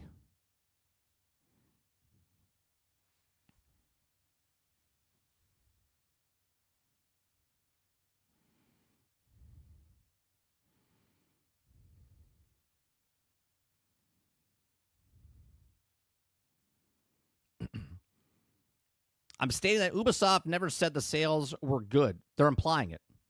They're implying it when you say that 2 million players, and they're comparing it to Ubisoft's other game, Valhalla. And it's a great segue, because we have this story. We have this story right here that says, don't compare Assassin's Creed Shadows launch to the perfect storm of Valhalla benefited, right? So internally, they were comparing it, and now they sent out an email out internally to tell people stop comparing it to Valhalla, because Valhalla was like lightning strike twice because everyone was stuck at home. Okay? So they are saying it's successful, and they're comparing it to a game that was successful. They're comparing it to multiple games that are successful. They converted it to, or they compared it to Monster Hunter. Physical sales are higher than Monster Hunter. Monster Hunter sold a shit ton of games. So this must be just as good. They implied that it's selling well when they didn't tell you any sales numbers.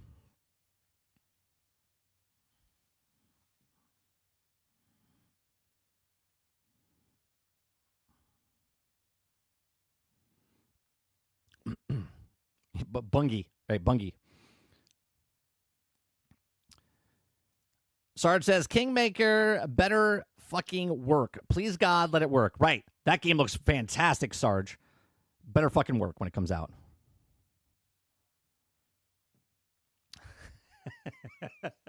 I know what Krebsy's doing. Krebsy's like, Travis, are you excited for Kingmaker? Right? Because if he is, Krebsy's like, I'm out. I'm out.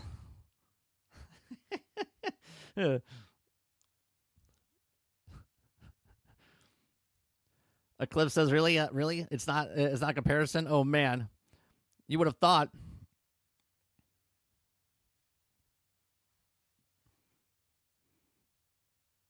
All right, let me see what else you guys are saying. Oh, there's Mo. What's going on, Mo? Mo's got his own song. Let's play that for a second.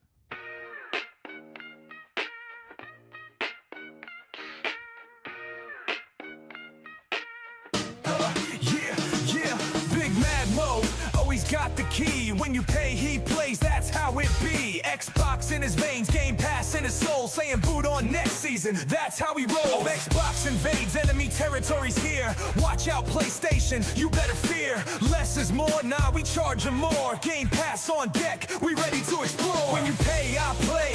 That's the rule. No time for delays. I'm running it cool. If you build it, they'll come. Trust the vision. Boot on next season's now the mission. When you pay, I play, that's the motto. Xbox power, making games feel like lotto. Game Pass is king and it's always in effect. We're taking over, no need to second guess. Left fans more. Sorry. Mo's got his own WWE entrance music. If you guys are around long enough, you can get one.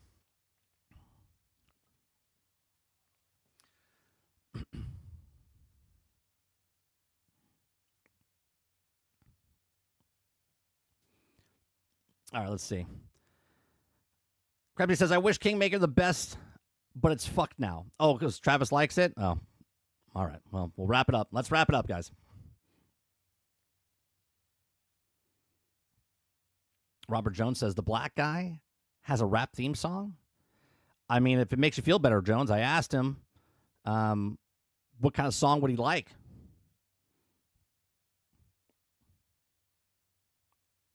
I did make a country version, too. It just doesn't sound as good.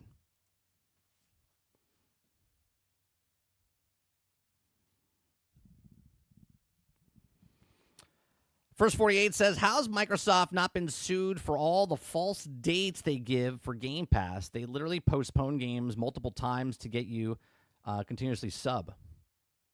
I mean, I don't know if you could actually sue someone for that. I mean, you could try. I mean, people sued for less.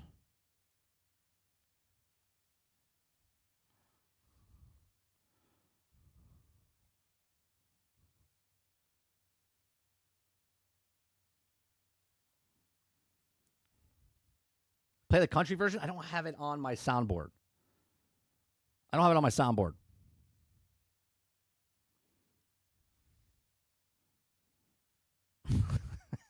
All right, let's go to the story. Next story.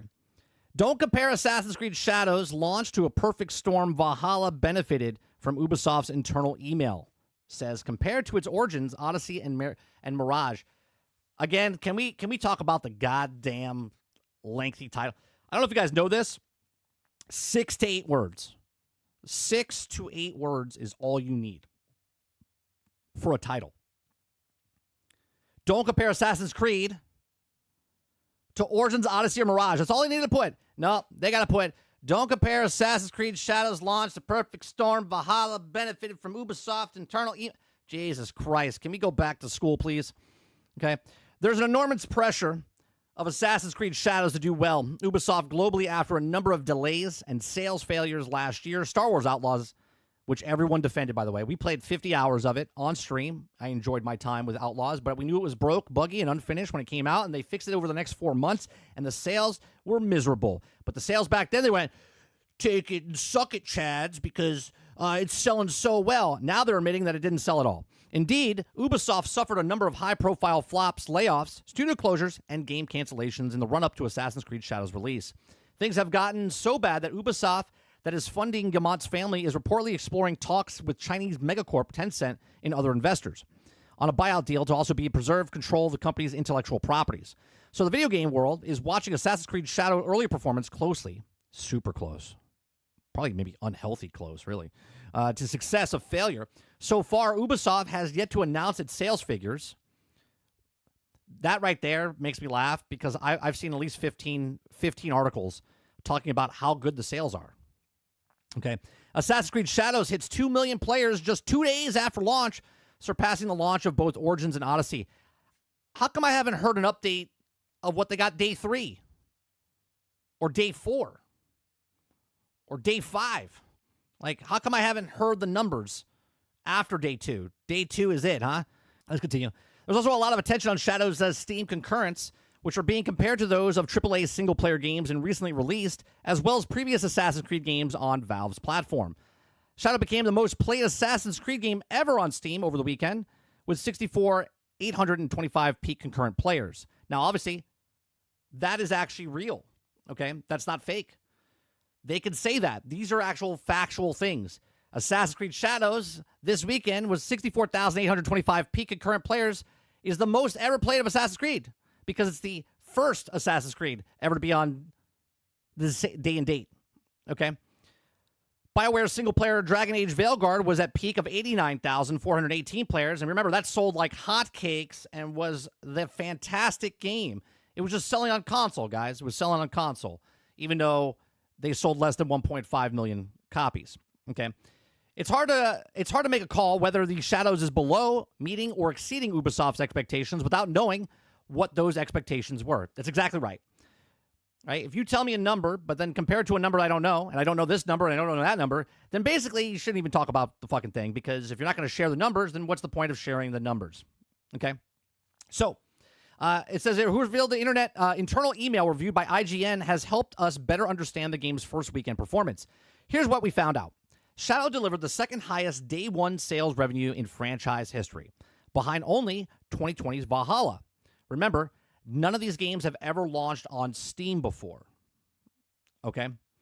So, because it dropped day one, it probably boosted up that player base. Okay? But will it last? Because they haven't shared day 3 yet or day 4. Okay? It says, behind only 2020's Valhalla, which launched across the last and current generation of consoles and benefited from stay-at-home gaming fueled by pandemic. But Valhalla didn't come to Steam until 2 years after. Okay, launched in 2020, came out in 2022. Okay, Shadows also marked Ubisoft as best ever day one launch on PlayStation Store, suggesting particular success on the PlayStation 5. But what about the PC, given Shadows launched on Steam as well as Ubisoft's own digital store? According to Ubisoft's internal communication, 27% of the Shadows' total activations, quote, activations meaning someone either playing on Ubisoft Plus, okay, or playing wherever, making an account and playing and logging in to the actual game. Okay, we're on PC. Ubisoft is telling employees that Steam played a major role in Shadow's performance on PC without revealing the exact sell-through numbers, of course. But just if you're going to make an article about sales, then tell us the numbers. Again, I don't care about your numbers, but you're gloating here, so then show the numbers. Okay. It says early results are strong validation of our decision to return to the platform. Generally, Ubisoft is taking up players' engagement, which is at record levels, and feedback across moderate and verified platforms. Those less affected by review bombing remains incredibly positive. Shadows was also Met most wishlist Ubisoft game of all time and is doing better than any other Assassin's Creed game on Twitch, even Valhalla. Again, these are false comparisons.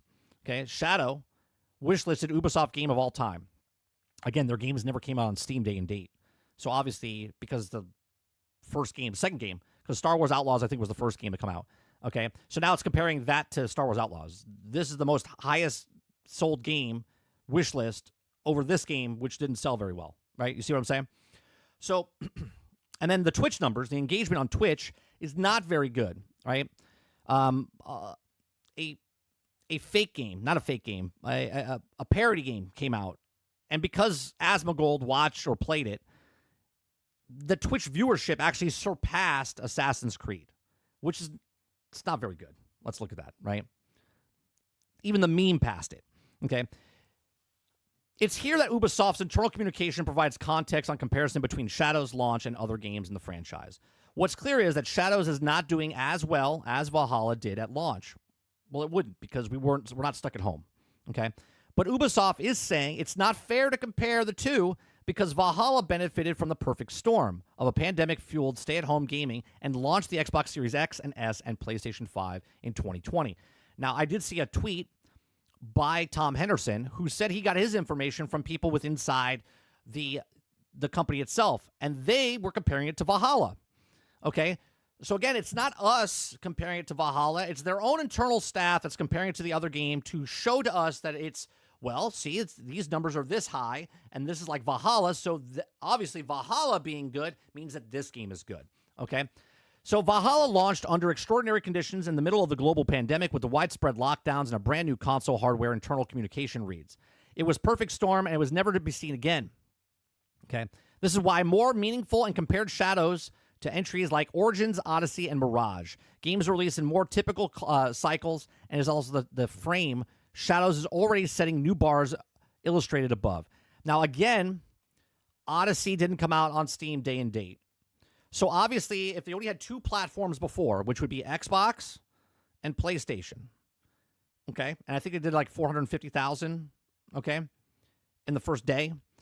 And now you add a third option. The third option, which is Steam and Ubisoft Plus, okay? Of course you're going to get more engagement because less people bought the game. More people are playing the game without. Because if more people bought the game, they would tell you those numbers. But more people are playing on Ubisoft Plus because they're paying $18 for the month. This is smart business from consumers because you're not paying $70, $80, $90 up front for the game that, according to some of you, play and then sell right afterwards anyway, okay? So it's smart for people to pay the $18, okay? Ubisoft also pointed out that Shadows released in March. Historically, Assassin's Creed games launched just ahead of U.S. Thanksgiving window, which typically boosts sales. Meanwhile, Ubisoft ditched the early access period and normally charges an extra for with the games. And it's also worth noting that Ubisoft's own subscription offering is now available directly on Xbox, which affects sales on Microsoft consoles and muddies sales comparisons. What muddies the sales comparisons is not telling the sales. I mean, that's basically what it is, right? Money talks, of course, and it's irrespective of player numbers, engagement will also revenue brought by the Assassin's Creed Shadows and determines the fate of not just the game, but Ubisoft itself. We may not get a clear picture of until Ubisoft's next financial report in the coming months. Right. Look, again, at the end of the day, it doesn't bother me if a game sells or doesn't sell. If you like a game, buy the game, play the game, okay?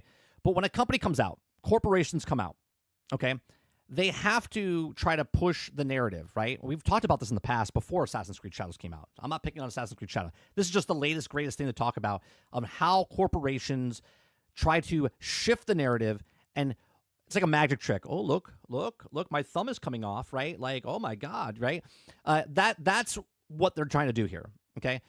Before this, we had movie companies say, oh, it's the best-selling movie this weekend.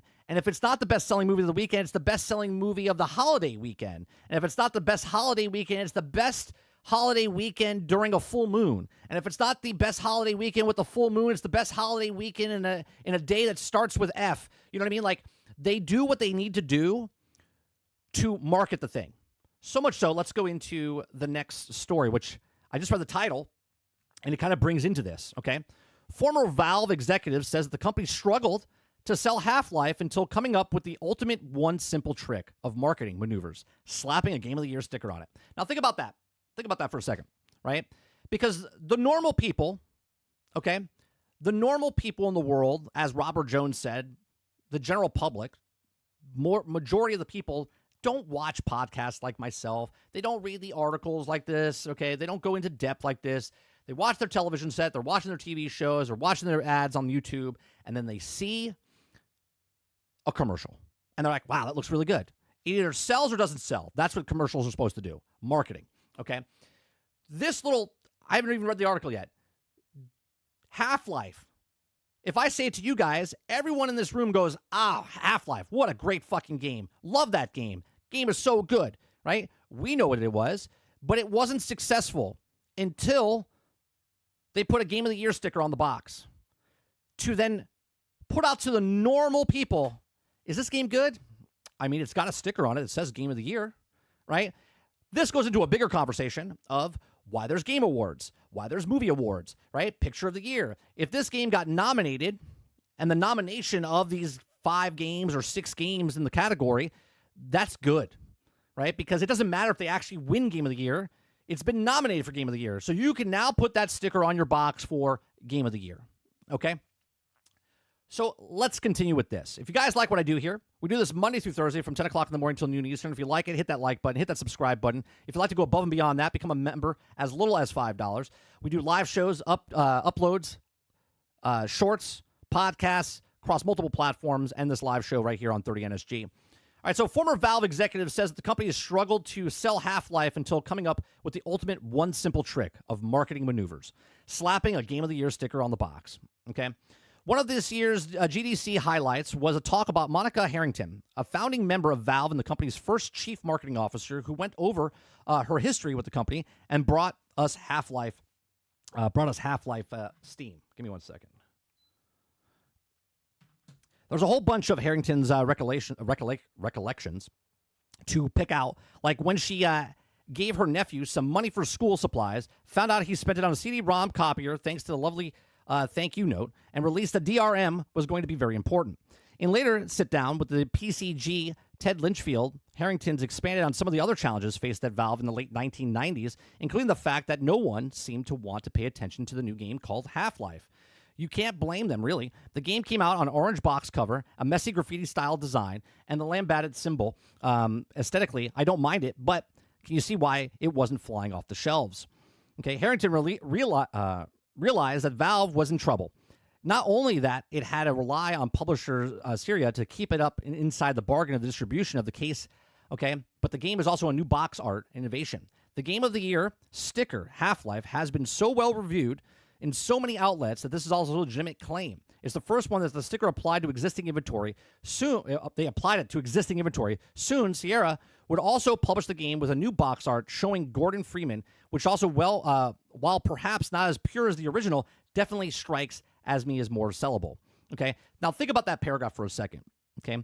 Now, think about what's happening right now with Ubisoft. Okay? Or any company, right, that is struggling to sell something. If it's Disney trying to market Brave New World, if it's Disney trying to do Snow White, if it's Ubisoft trying to sell something, if it was, I forget the organization or the company that owned it was Embracer, but I forget the people that did Saints Row. They're trying anything and everything, right? They put hundreds of millions of dollars into this game, I'm talking about Ubisoft, not Half-Life right now. Okay, they put hundreds of $1 million into the game, and they got to make sure it sells. Okay, so again, let me read this. Right, they were in trouble. The publisher Sierra keep it up its side of the bargain distribution, and in case reuses the game with new box art and innovation. The Game of the Year sticker. They had to put a Game of the Year sticker on the box to then sell it. Says, long story short, it worked. Following up on Harrington's after the talk, PCG asked about the particular Game of the Year marketing technique, which nowadays is just ambiguous. But in some instances, it can feel as unearned. Remember, Lords of the Fallen had a Game of the Year edition, which also surely only case for the lead designer. Okay, it was another Valve's first.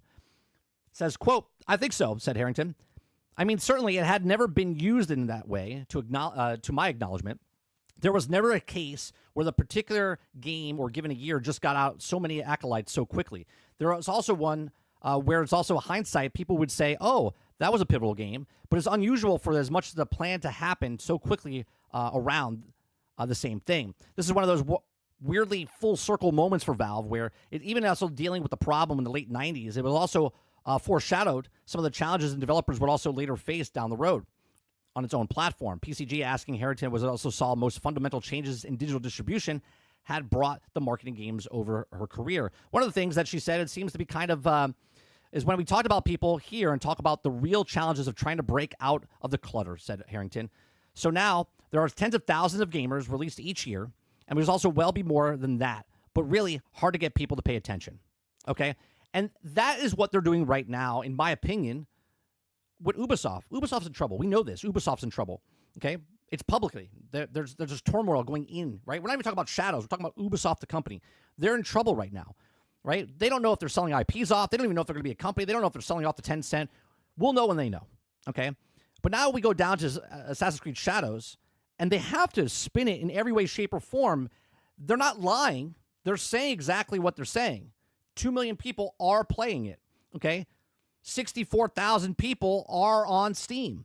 The biggest on Steam for them, right? The most physical copies in the UK for 1 day, for 2 days, right? These are truthful things, but they're funny because they're trying to spin up hype. And it's the same thing if I did that to my channel. I use this all the time. If I tell you that my morning show, right, very specific, my morning talk show where I talk about gaming news from the hours of 10 o'clock to 12 o'clock is the most viewed show between the hours of 10 and 10:15, right? It's like, you have no way of proving that. No way of proving that. Because if you leave this channel and go to someone else's channel and they have more viewers than me, I could be like, well, they don't talk about gaming news. Well, they're not a podcast that does this, right? They're not a person that stands up like I do, right? I can maneuver and move the goalposts, right? I can move the goalposts to make what I'm saying truthful. And it's just funny to me, right? You can like a game. You can enjoy that game. But you can't defend a company trying to fake their way to making it. When you look at the numbers, give it the smell test. You and I both know when a game is big, you can sense it. You can see it. You can hear it, okay? Because there's articles written that are truthful, right? A Monster Hunter, a Helldivers, a Baldur's Gate, right? Like these things come out, a Monster Hunter that just came out a couple weeks ago, right? You can see and hear that this game is good. People are playing this game. It sold well. Like it's there. But when someone tells you, okay, if someone tells you that this is good, and you're like, is it though? Well, yeah, 'cause we got 2 million players. Okay, well, what's the sales? Well, we don't want to tell you the sales. It's like, well, come on, bro. Don't write articles, and you can't tell me that these articles are not being paid or bought for, because it's not just one article. It's like 15 articles talking about this type of stuff, right? And it's just you're lying to us. We can tell. It's almost like the trailer we saw of Ark. Okay? Yes, it's a trailer. Yes, it's a game, but something's off about it. It's not actually a game. It's AI done as a trailer. And we're like, well, if the AI is a trailer, like, how can we trust that this is a good game? Right? That's what's going on right now, in my opinion. Right? This is just my thoughts. Let me know yours in the comment section down below. Please make sure you share, like, subscribe. Let me know what you think in the comment section, right? Right? It's not about you liking a game or hating on the company. It's about just what the company is doing right now. Does it seem like this game is selling like hotcakes, or does it seem like it's just a mid game? It's just a mid game, right? It's not the savior that they think it's going to be. And even if it goes on to sell 5 million copies, cool.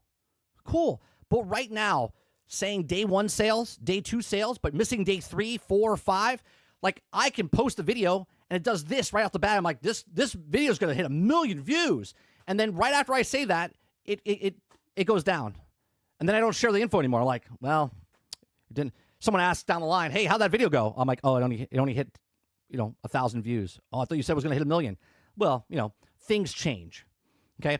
But again, let me know in the comment section. Let me know in the live chat. What do you think about what's going on with Ubisoft, telling the numbers, if it's successful, if it's not successful? Again, this has nothing to do if you like the game or if you're playing the game. It's about Ubisoft and what they're doing for the marketing. Okay. Hit that like button, hit that subscribe button if you like what I'm doing here. Hit that like button, subscribe, go above and beyond that with the membership, and I'll see you guys in the next one. Thanks for watching. All right, let me scroll up. That was a long one. I didn't know. Look, the way I do these shows, I don't know how I'm going to go from one to the other. We were talking about this, and it got my brain thinking about, okay, Ubisoft. I remember seeing the article about the Valve talking about, well, this game got successful because we put a sticker on it. Okay, didn't sell well. Okay, but now we know Half-Life is one of the better games ever, right? Let me scroll back up to... Krebby says, speaking of Steam, first-person FPS studio pulled the game from Steam after it got caught liking the malware discussed as a demo. But dev insisted it was actually the victim. Oh, really? Okay. Gaming says, Aaron, get rich and make games then. Nate says, Aaron, you're a kid, and you also let my kid play or watch stuff I do. Sarge says, we do not get into religious discussions here today. Nate, do not. And everything is, thank you very much for that. Let's see. Robert Jones says, I grew up on Super Christian back in those days and said the only way to avoid anything immortal is not to watch TV. And that was 30 years ago. Let's see. You guys are talking about nothing that has to do with this stuff.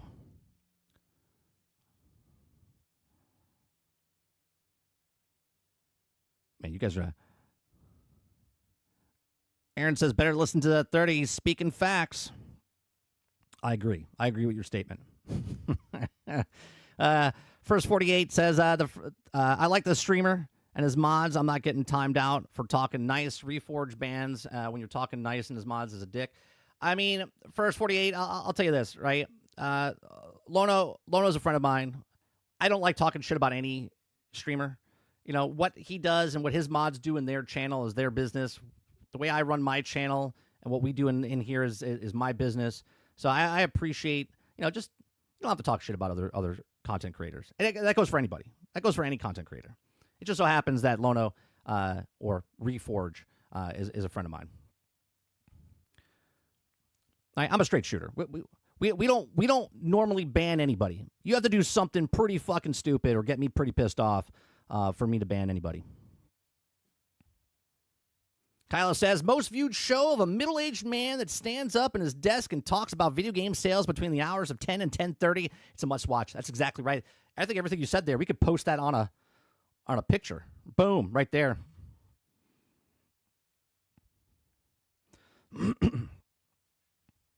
Arga says, also, Mike is always spitting facts. Nothing new there. This is why we're here.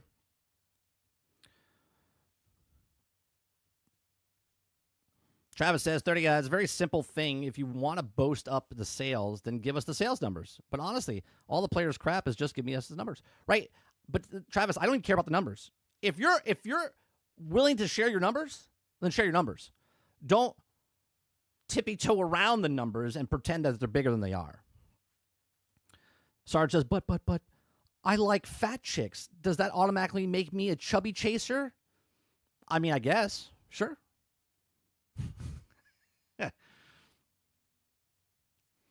Argus says it's not selling like hotcakes at all, which is needed because the situation of Ubisoft put them in. Just another average AC game, which is AC game fan, is fine with me, of course. Other than that, other stuff that we've been debating about this whole time. Right. And you guys know where I go, right? I just read the news and give you my thoughts on the news, right? The stuff that's happening with if it's a black character, if it's historically accurate, I can't give you if it's historically accurate. I'm not a Japanese expert, right? I don't know if it is or isn't, right? I can't pretend to be offended for somebody else, okay? I do know what they're doing right now is to save their company, is to save their game, to make it look like it's been more success than it is.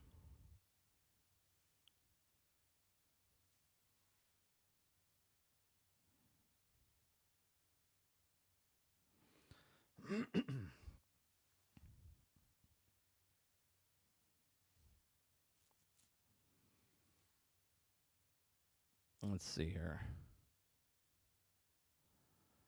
Nate says, is the stream still down or I need to refresh my phone? You need to refresh your phone. You're like 20 minutes behind now, Nate. And after the fact, I'll edit that gap out that went offline.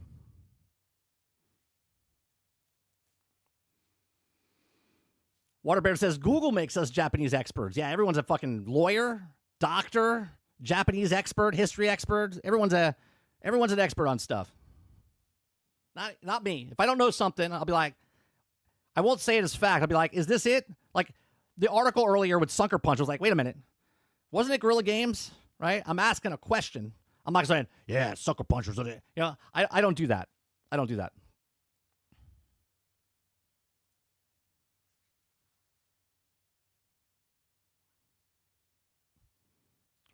Oh no, the stream went down when we talked about Ubisoft.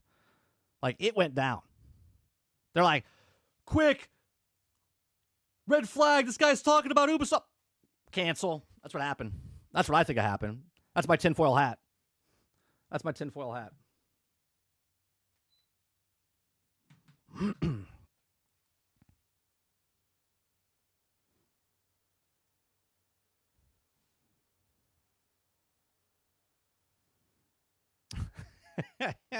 Yeah. Nate, you might have to... I can't type in my chat. Someone tell Nate, because by the time he sees this, he's probably 20 minutes behind. Tell him you might want to fast forward. He might want to fast forward.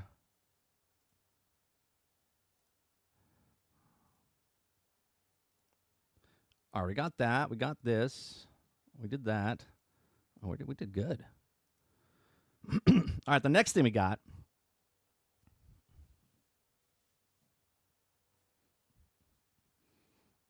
All right, the next story we're going to talk about is GTA 6 release date not being revealed yet.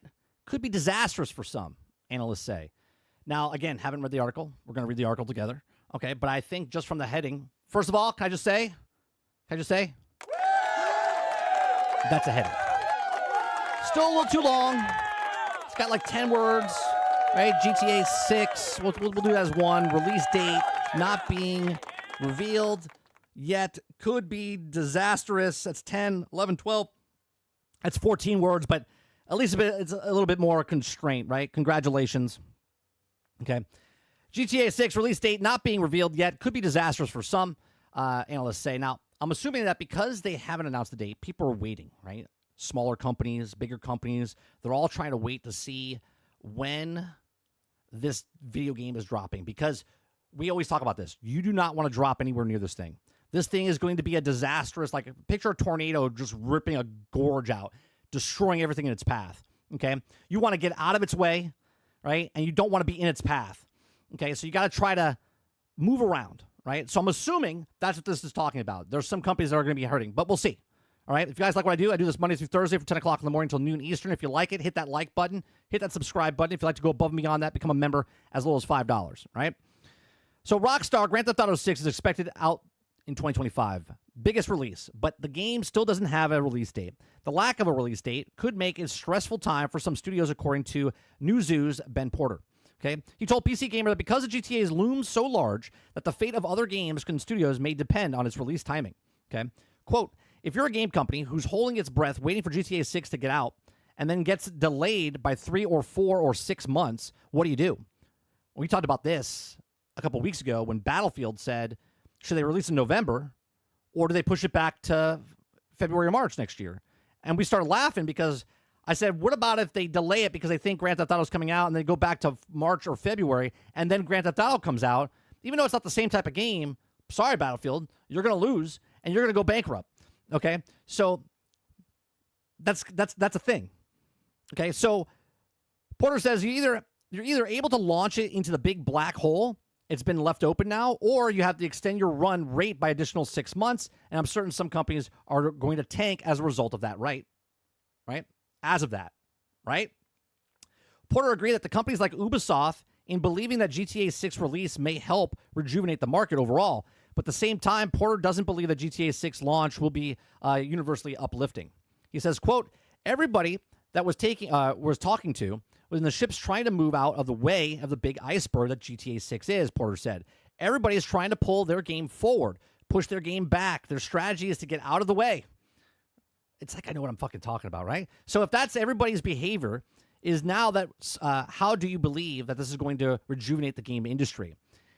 Okay, in related news, Greg Rice of The Day and Devs PlayStation recently said that there is a fear of GTA 6 sucking all the space out of the industry, but that might not tell the whole story. At the end of 2024, it was reported that many publishers were waiting to assign release dates to their own titles until Rockstar confirmed the date of GTA 6. Can you imagine? Like, GTA 6 right now is like larger than life celebrity walking in, right? Like, let's think about an old school, beloved, like, celebrity, right? Like a Jack Nicholson. No, you know what? Frank Sinatra, not an actor, but a celebrity, right? He was an actor, but more for his music, right?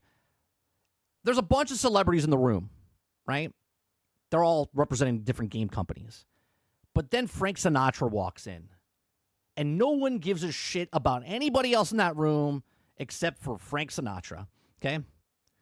And that's what Grand Theft Auto is. Larger than life, takes the air out of the room. People love Grand Theft Auto, right? And someone's going to say in chat, I fucking hate Grand Theft Auto. No one gives a shit about if you hate Grand Theft Auto. It sold 280 million, 300 million copies, so sit down, okay? It's the larger than life, biggest game that's ever been created next to Minecraft. Minecraft is the largest game, I think, right now, but Grand Theft Auto is the biggest piece of entertainment or whatever it is across the thing. So they said, waiting to assign their days on the GTA 6. As of yet, that hasn't happened. And Rockstar has only said that GTA 6 will launch in the fall of 2025 on PlayStation 5, Xbox Series X and S. Charles Danzic, who runs Rockstar, owns Take-Two, has said he cannot rule out a delay. After all, every Rockstar release in the past decade has also been delayed, so it would be a break from traditional GTA 6 is not delayed. Whenever it's released, GTA 6 is expected to be a blockbuster success, with one company predicting 40 million in sales in the first year alone. Now, let me compare that to Ubisoft, who has 2 million players. They're projecting 40 million buys, sales, okay? And the game is expected to come to PC at a later date, creating a second cycle, selling cycle for the open world game. All right, so, yeah, this thing is a monstrosity storm coming towards them, right? It's a hurricane off the coast, okay? They know it's coming, but they don't know where it's going to land. And all of these companies are looking, where do we put it? Where do we go? How do we put this in? And Rockstar is just sitting back going, look who's moving. You see that? Hey, Battlefield's pushing back. And other games, the summer's going to be packed. And then Rockstar's going to come out sometime. Krebsy thinks October, November, okay? So everyone's like waiting for the storm. Right? The summertime comes, Summer Game Fest comes, it's the calm before the storm. And then everybody knows what time the date is, and then they all wait and hold their breath. Is it going to get delayed? Is it going to get delayed? But these are just my thoughts. Let me know yours in the comment section down below. What do you guys think? Do you think Grand Theft Auto is going to come out on time?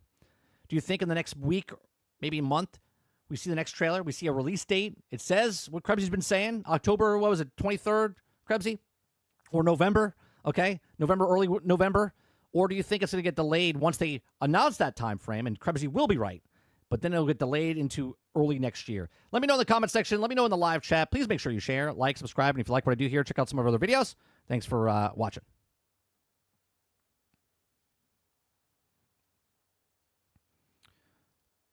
There it is. October 23rd to November 18th. There you go. All right, let's see here. Let me scroll back up. What's going on, Salty?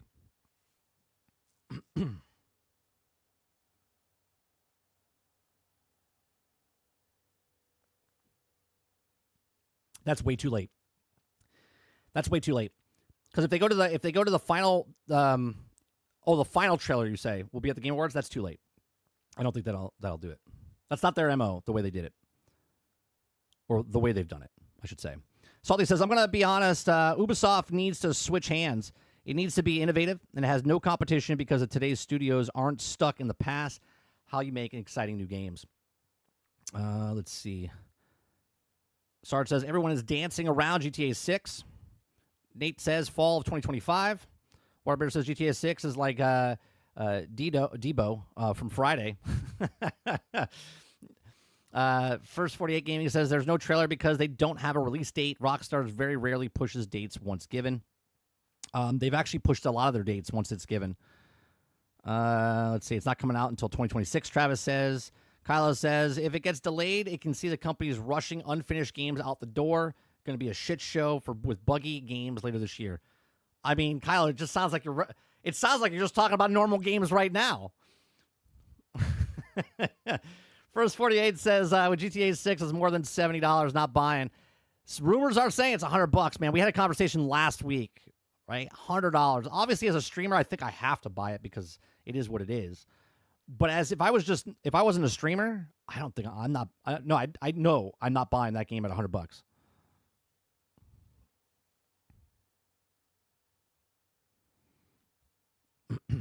Ron Slusher says, Concord's not scared of GTA 6.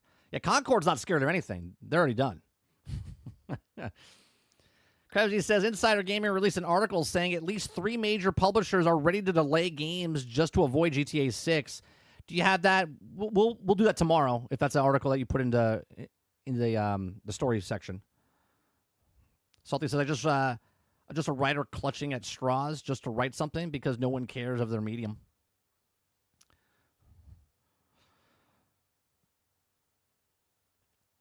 Gaming says they already said GTA 6 is short than 5. It's not worth more money already.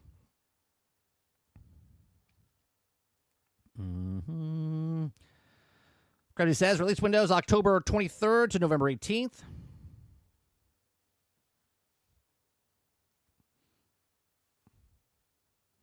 I think PlayStation will get the marketing rights for sure. Xbox doesn't care. You can have the marketing rights and it still comes out. You know what I mean? They do that all the time. I think we've had a conversation about this, right? We've had a conversation about this. PlayStation gets the marketing rights, but Xbox pays $1 billion. Hear me out. $1 billion. We'll never know this number, but I think they pay $1 billion, $1 billion, to put Grand Theft Auto on Game Pass. And Rockstar would be okay with that because they got $1 billion. Do you know what I'm saying?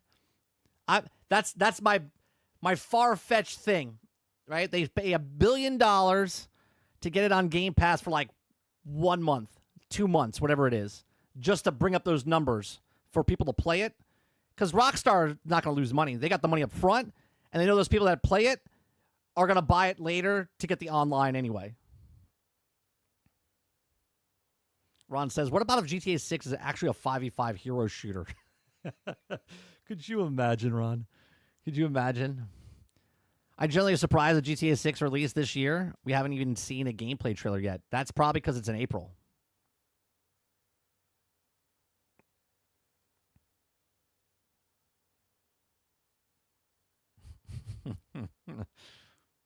Water says, will it be bigger release than Conquer? That's the question everyone's asking. I know. It's going to be really hard. Will Grand Theft Auto... Well, actually, no. I can see it already, Water. Ready? Ready? Concord. More consecutive players on Steam than Grand Theft Auto 6. And you'd be like, oh my God. Concord was much better than Grand... Oh, wait. It's not out on Steam. It's not out on Steam. That's an article that would run. Right? That's an April Fool's article that needs to run next year. Yeah, Concord beats Grand Theft Auto 6 on Steam.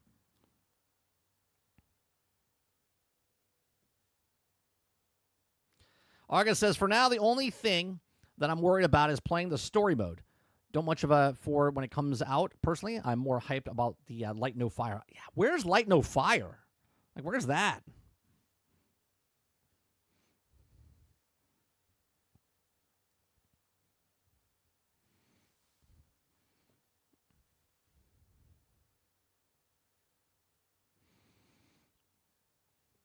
Krebsy says GTA 2 GTA 6 trailer 2 sometime in April. I think April 8th.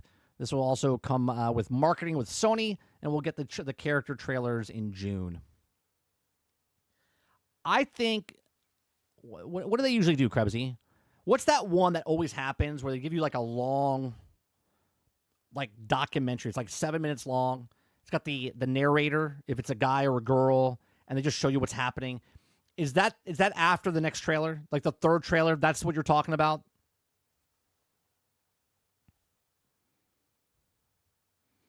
PS5 Blow says GTA 6 September 2026. Be there.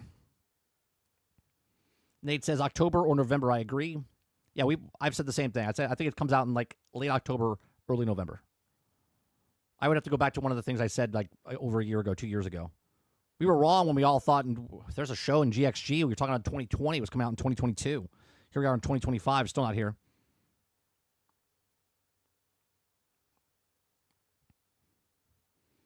$100 for GTA 6 isn't bad when you think about it. Guarantee at least 5 to 10 years of entertainment. That's for you, sure, Water. But my problem with the $100 GTA 6, it's bad for the industry because then games like 2K basketball or wrestling or Madden go, oh, wait, they did it, so we can do it too. And the $100 will be the standard.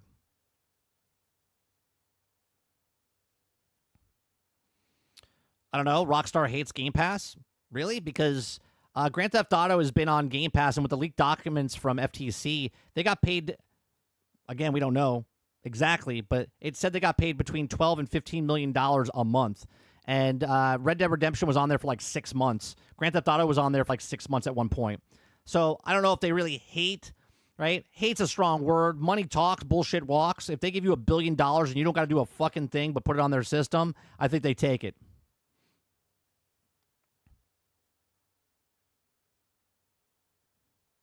Exactly, Kylo. They hate Game Pass. They got GTA 5 on the Game Pass numerous times, all the time.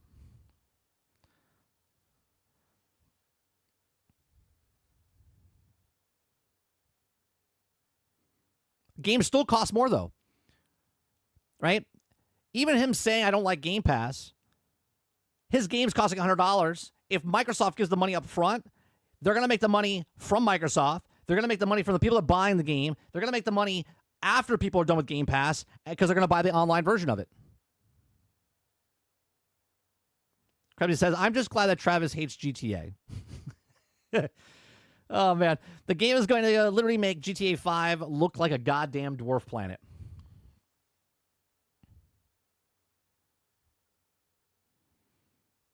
Kyle says, making GTA's stories shorter and shorter. They just can get you to GTA Online quicker. Sure. And then it can also, I don't know if they do DLCs, but they could add, down the road to keep you coming back. Again, they want you in that online game and then online. The online is going to be that's going to be the seller. Grand Theft Auto Online is going to be the big seller.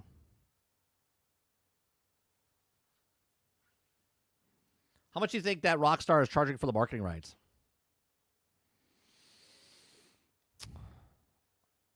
I would say probably a quarter of a bill, 250 mil, 300 mil, maybe. Again, that's just a guess.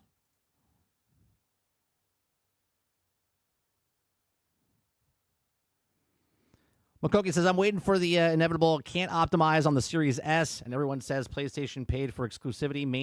Mainstream media can get this at least a couple of weeks out of the article out of that. Oh, for sure. Yeah, that's going to happen. Come on.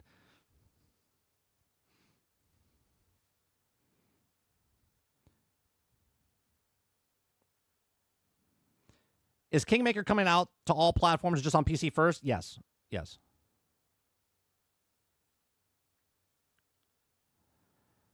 Let's see. There's an interview of Rockstar says he does not like Game Pass model. It's not like he's making it up. No, I didn't say he is. But again, I have a question. If you don't like Game Pass, but I give you $1 billion, again, in my example, if I give you $1 billion, $1 billion for 1 month, 2 months, 3 months, whatever it is, you going to turn that down? Zelnick would have to have a long conversation with his investors to turn that shit down.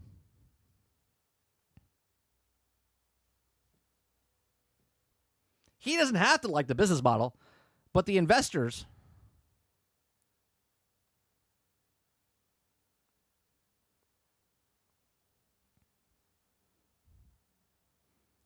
John, welcome to the Goonie Squad. Appreciate it.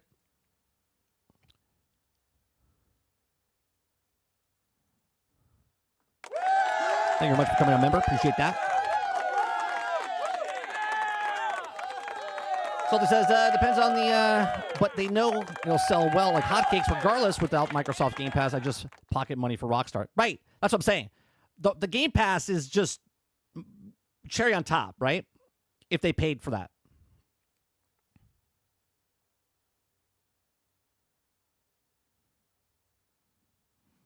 I'm catching up here. Oh, yeah, John. They make money from the microtransactions also in GTA 6. What they sell for the single-player game is going to get dwarfed by the money they make in the online version.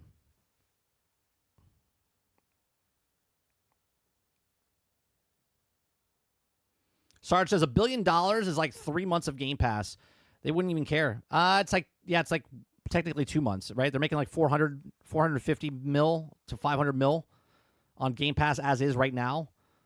So that's 2 months to throw towards Rockstar. Again, I just made a number up. You know, it's not happening. I'm not saying it's happening. I'm just saying it would be interesting if it did.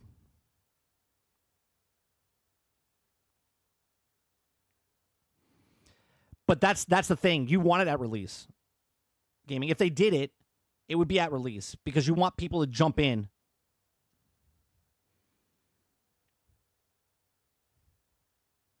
You want the people that are ravenous about it. They're like, "Oh my god, I can't believe it," because then they'll play it and they'll be like, "I love it," and then they'll buy it. Argus says he doesn't like the business model because he preferred everyone in the world to get the game and pay full price for it. It's not more. He just gives a shit on how the Zesty Soy Boys Corporation figure feels about Game Pass. Right. Argus says money talks, his opinion doesn't. Exactly right. Imagine the scenario where GTA is on Game Pass for 1 month and costs $100. How many would sign up? Right. And then afterwards, they would either continue paying for Game Pass or they would go out and buy that version of the game for a 20% discount if you have Game Pass, right? Which would then make it a normal price game. Well, $10 more than a normal price game.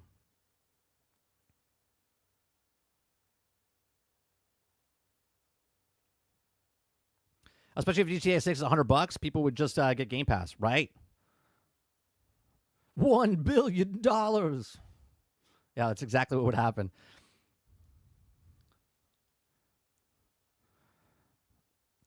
Think about this, right? How many more people would be introduced if it was on Game Pass? How many more people would come into the Game Pass ecosystem? And then afterwards, I'm telling you, they're going to have to buy the game anyway. You either keep your subscription, right? But once it goes off, if they only have a 1 month deal or 2 month deal, whatever it is, it leaves the system. It's no longer on Game Pass. Then those people that paid for Game Pass, they would leave, which is fine, okay? Or they would stay and find something else to play on Game Pass. But they would also turn around and go, well, I really like that game. I'm going to go buy it and play it. So that they would buy it after the fact.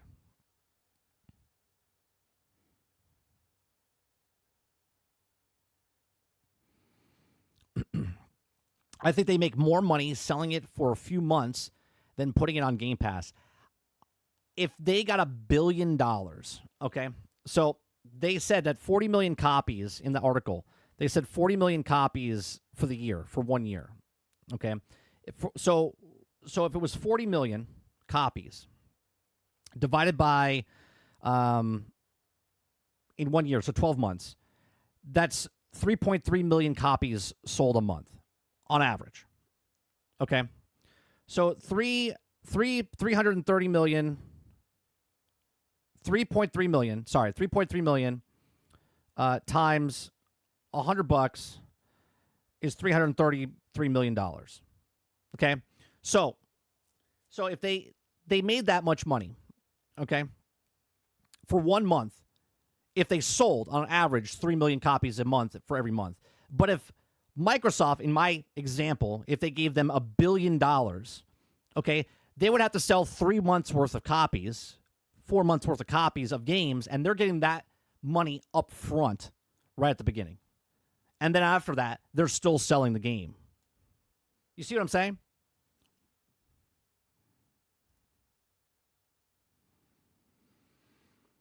What if they made a deal for it to be on Game Pass for like 3 months after release? I mean, it still would be good, Crowded, but I'm saying you want to get the people right off the bat. You would suck the air out of the room if they announced a $100 game, they announced it's on PlayStation, it's on Xbox, but it's on Xbox Game Pass day one. You would suck the air out of the room. Be like, holy shit. Right? Because it's no loss. It's no loss for Rockstar. Make the money from Microsoft up front, and then they're going to make the money afterwards anyway, because the people are going to like the game.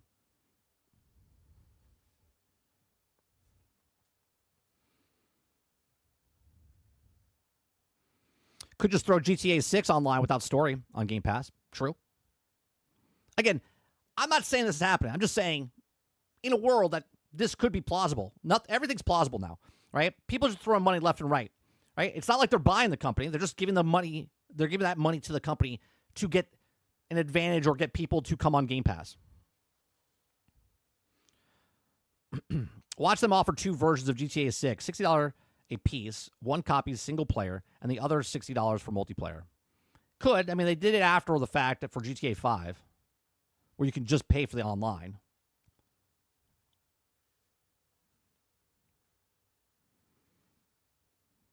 It's not going to cost them sales. But I don't understand. They're getting $1 billion up front. Did you not hear what I just said, gaming? That's 3 months worth of copies sold in 1 month of pay. Do you see what I'm saying? They're getting $1 billion up front. In my example, they're getting the money up front and they're selling the games.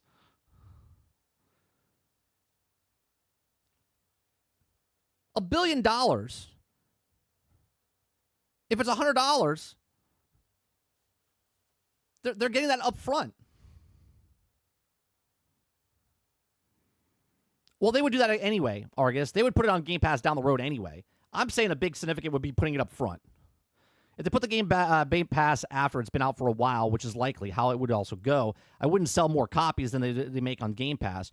Check the sales would also already have stagnated by then. I don't know. They've averaged 20 million copies for the last 12 years. Right? Analysts say they're going to sell 40 million copies in 1 full calendar year, which is 3.3 million copies a month for 12 months. If they made Game Pass, it would only be for 1 month. Yeah, it would be very short, Jones. It would be an injection into the thing.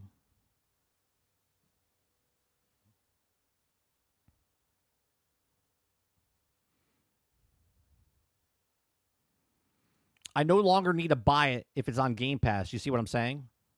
Sure.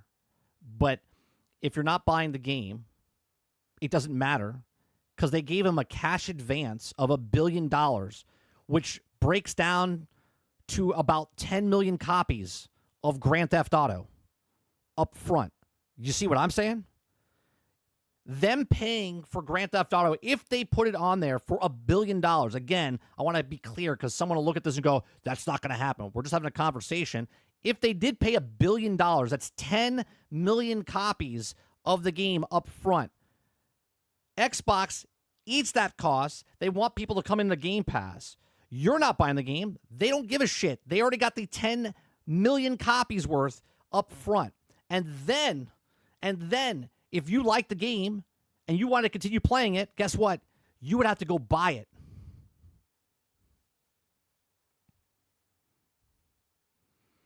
Kyla says, well, according to everyone online, Xbox players don't buy games, so that billion upfront would surpass the actual sales of the game on Xbox. Again, since Xbox players don't buy games. Right. Imagine spending $1 billion on GTA 6 on Game Pass for it to run like shit on Series S. I don't think it will be, because I think they will be running servers side rendering, but still, laughable thought.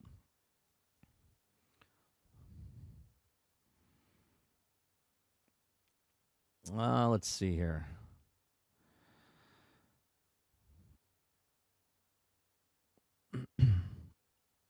You're confusing the two, though.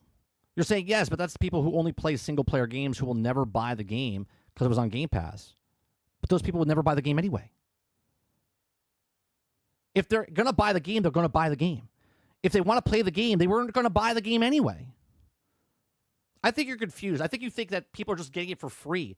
Microsoft is paying, in my example, $1 billion, which covers 10 million copies of the game at $100. It covers more if it's not $100.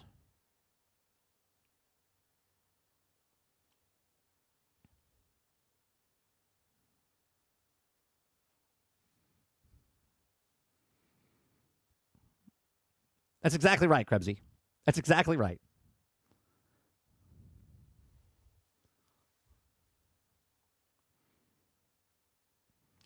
Argus, there's no argument here. They will put it on Game Pass down the road, right? Just like they've done on any other game that they've done in the past, right? It's that conversation of, do they get a contract for like 1 month, 2 months up front?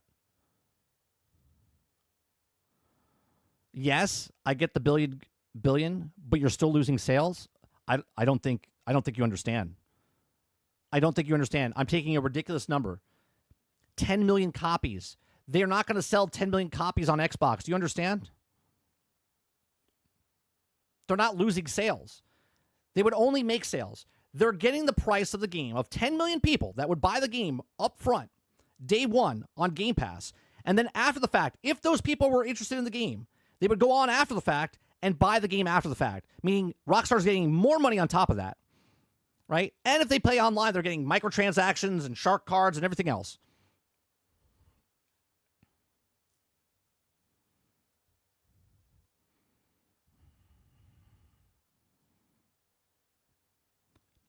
They 100% would put it on Game Pass, just don't think it's right away.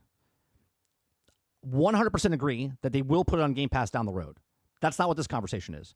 The conversation is, would they pay $1 billion to put it on day one? That's the conversation we're having.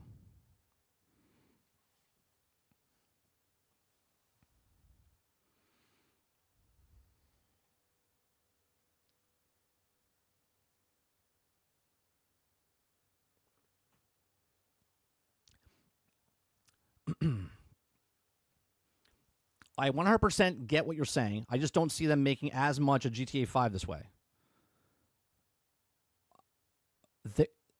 They're literally getting 10 million copies up front with my example of $1 billion. Do you know how long? Like, they're still selling it on PlayStation. There's not 10 million people will not buy it day one on Xbox. In no world would one third of the population of Xbox would buy the game. Do you understand what I'm saying? If there's 38 million people that own an Xbox right now, right? Let's just say 40. You think one fourth of the population of Xbox is going to go out and buy a $100 game day one?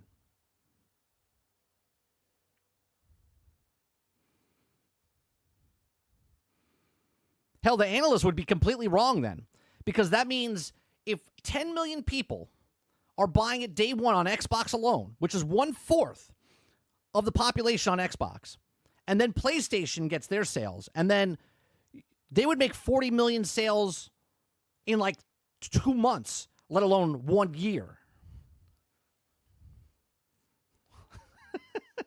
Like, what are we talking about?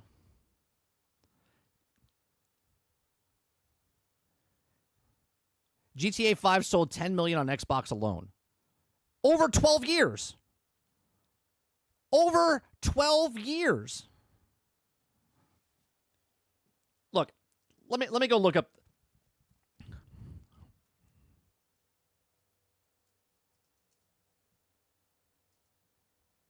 They have 200 million sales over 10 years, over 3 consoles: Xbox 360, PlayStation 3, PlayStation 4, PlayStation 4 Pro, Xbox Series 1 or X1, right?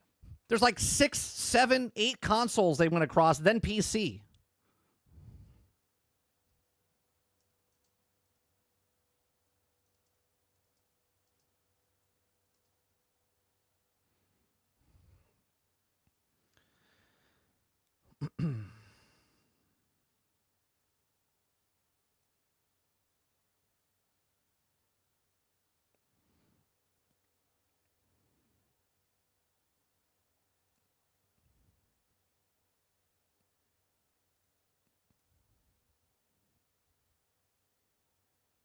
Let's see.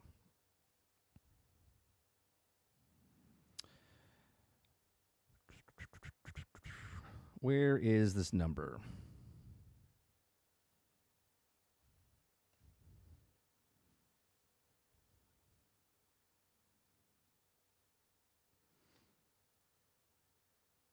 Here it says the second best-selling video game of all time, with 210 million copies shipped, and one of the most successful entertainment products of all time. Grand Theft Auto VG charts 15 million units sold now. This was back in 2015. But it doesn't say the actual charts there. Grand Theft Auto 5, total sales. Let's see.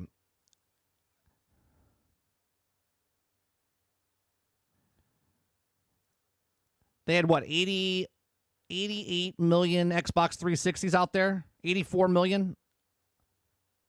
Okay. Xbox right now has half of what they had back in the 360 time frame. Maybe a third.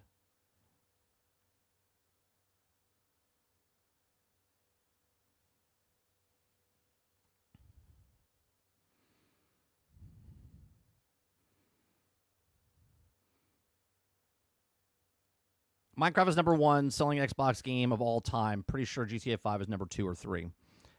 We have to go back to the 360 sales, right? 360 sales, because that's where it launched.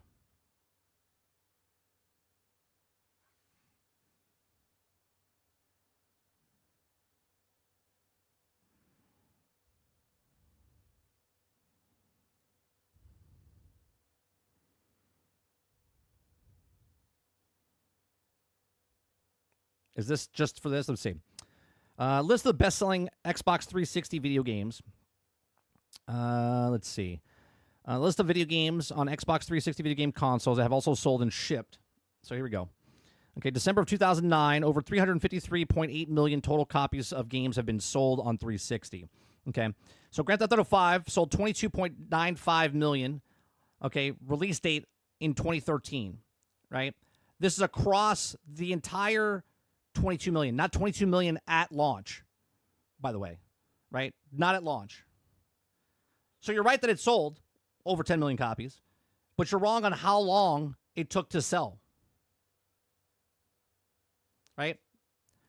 Then it sold again when it went to the Xbox One, PlayStation 4. Then it sold again when it came to PlayStation 5 and Xbox X, Series X and S. It didn't sell 10 million copies day one.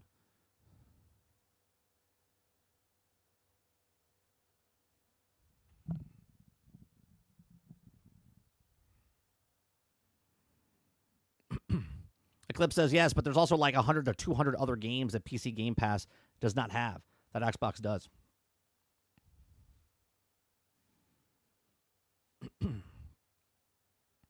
What time is it? 12:30.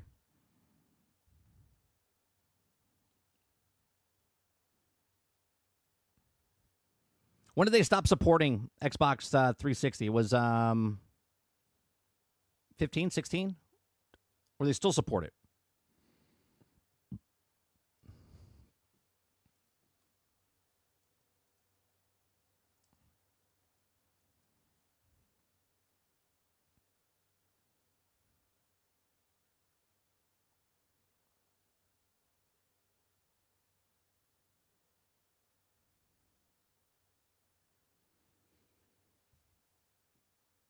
Annual unit sales worldwide. Let me see if this Yeah. So in 2013,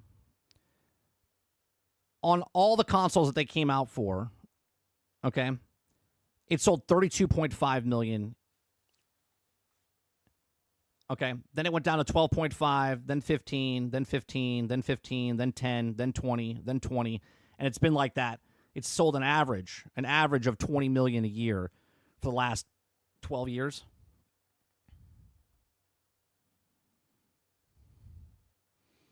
Xbox had 84.6 million units sold at that point, and right now they're at 38.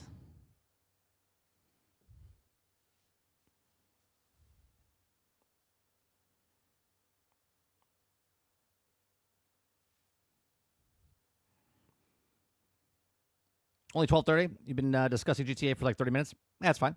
It's about a normal topic. We had 6 topics. 3 hours. Or 2.5 hours. Kyle says, man, I wish GTA was launching day one on PC. That'll be interesting to see what happens, because they've never done it before.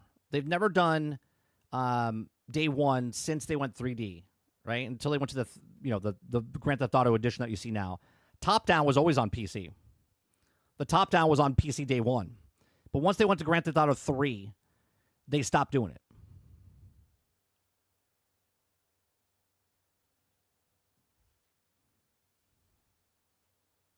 Oh, 30 hours. Gotcha.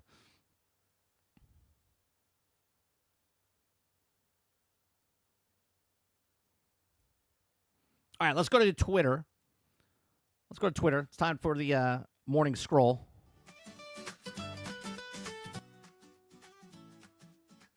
Let's see what's happening on Twitter real fast. See if I can give you a brief summary of stuff that happened while we were live.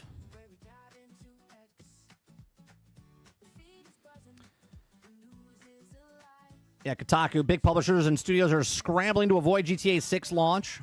Did you put that in the news article, Krebsy? I know you brought it up. I'm gonna look real fast.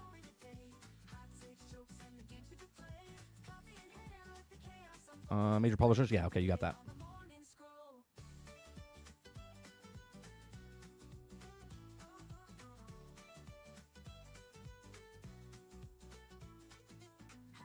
What else we got going on here?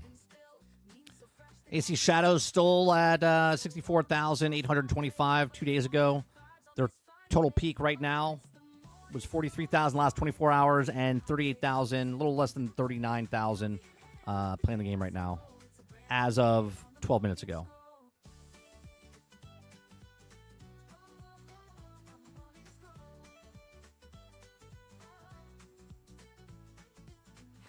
See, they do stuff like this, right? This was an article yesterday from a different one. Now VGC got a hold of it, right? Now VGC got a hold of it, and this is what it says, right? It says, Assassin's Creed Shadows sold more physical copies in 1 week in the UK than Star Wars did in 3 months. Now remember, the other day, it said, from the other avenue, it said that Assassin's Creed sold more physical copies in 2 days than Star Wars did in a week, and now it's more physical copies in a week than they did in 3 months. Right? You gotta move that. You gotta move that goalpost. What's going on, Dolphin?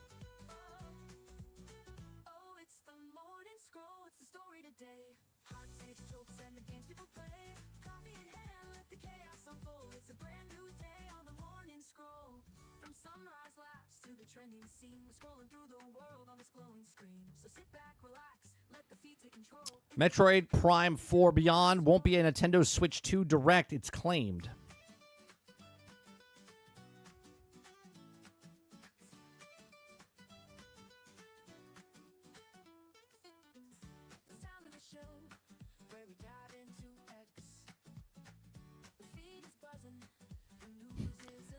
Dolphin says, move that goalpost. Thank you very much for the 20-month support, man. Appreciate that. You can't hear the cheer because the music's playing softly in the background, but there's a cheer for you. Appreciate that, Dolphin. Appreciate it.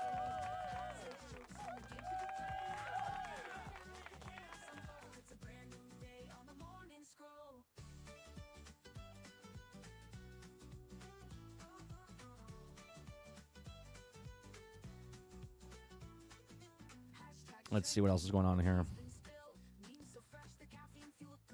Brace for impact. There's a giant meteor over OG Season 3 sky, and it seems to be getting closer. So there's a meteor coming into Fortnite.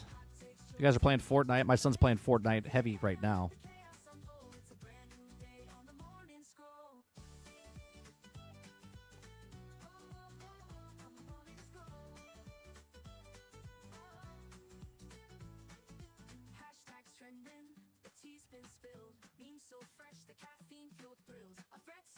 Final Fantasy VII Rebirth is still going, and you can get it for just $32.99 through IGN deals right now.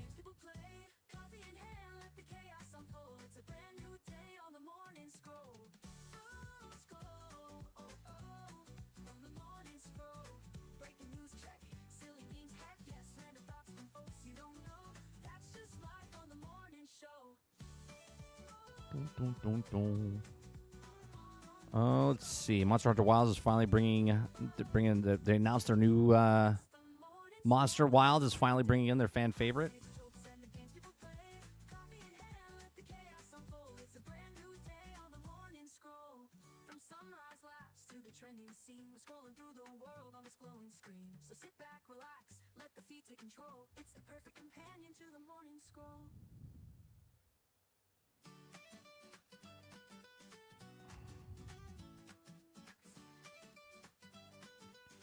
Krabby says European Union makes legislation change that will change in-game purchases forever.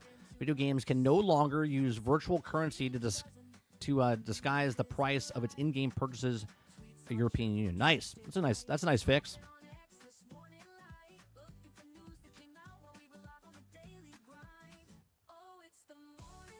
Robert Jones says Switch mains are true chads. I'm not sure when the Path of Exile thing is. You guys can pick up a Back to the Future Ultimate Trilogy Blu-ray. 33% off on Amazon right now. It's $15.95 for the 3 discs and a bonus disc. So 4 discs, $15.95.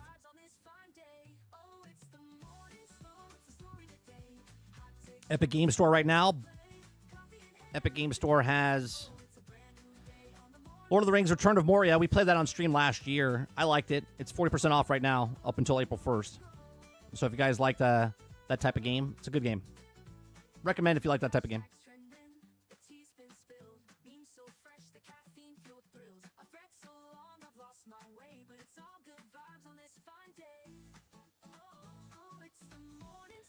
What is this? I don't know what this is. We might talk about this tomorrow, but I'm going to put it in the story. I'll just read the title for you guys. Goat Simulator devs announced Goat Direct. And no, we're not kidding. Yeah, so there's a Goat Direct on April 1st at 7 a.m. Pacific, 10 a.m. Eastern. So they have a Goat Simulator Direct on April 1st.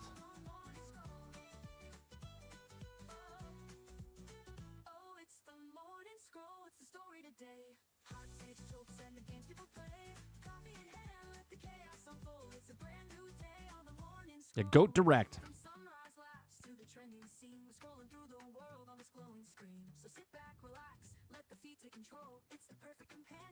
I think that is it. Minecraft Spring to Life. The Spring to Life drop brings more reasons to explore near and far into Minecraft experience the new Wonders Overworld on Nintendo Switch. I don't know when that comes out. I think that comes out in the beginning of April, does it not?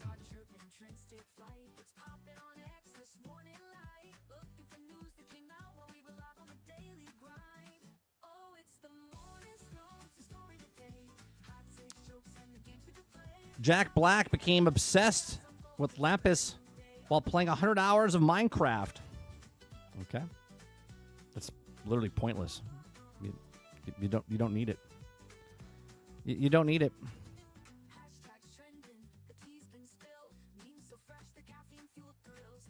Marvel Studios. Oh boy, here we go. I'm not excited for this. I'll be open-minded though.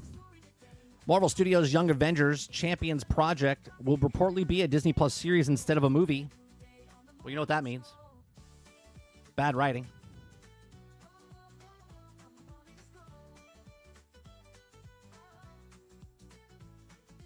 Hashtags trending, the tea's been spilled. Memes so fresh, the caffeine fueled thrills. I've read so long, I've lost my way, but it's all good vibes on this fine day.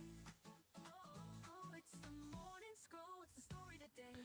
Hot takes, jokes. All right, chat. I think that's going to do it for us today. Appreciate you very much. Hit that like button. Hit that subscribe button. If you'd like to go above and beyond that, become a member.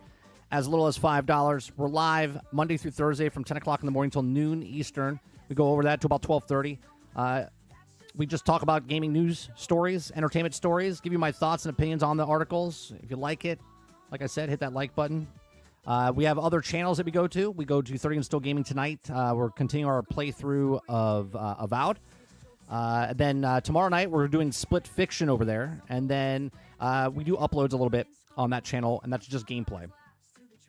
We do live gameplay Monday, Tuesday, Wednesday nights, and then I'll upload some gameplay when I get around to it. And then on this channel, we do uploads, shorts. We also do the live streams. We do the podcast. We have a podcast on Thursday nights called Generation X Gaming, a weekly podcast that goes over a few of the top stories in the past week, and we rant along the way. And then we have Nerdy with 30, which is our entertainment show. So this is our live show. Any kind of breakout videos of entertainment we do over there, and we do uploads over there as well. Appreciate it very much. You guys have a great rest of your day, afternoon, or evening, wherever you are. I'll see you guys in the next one. Thanks for watching. Peace.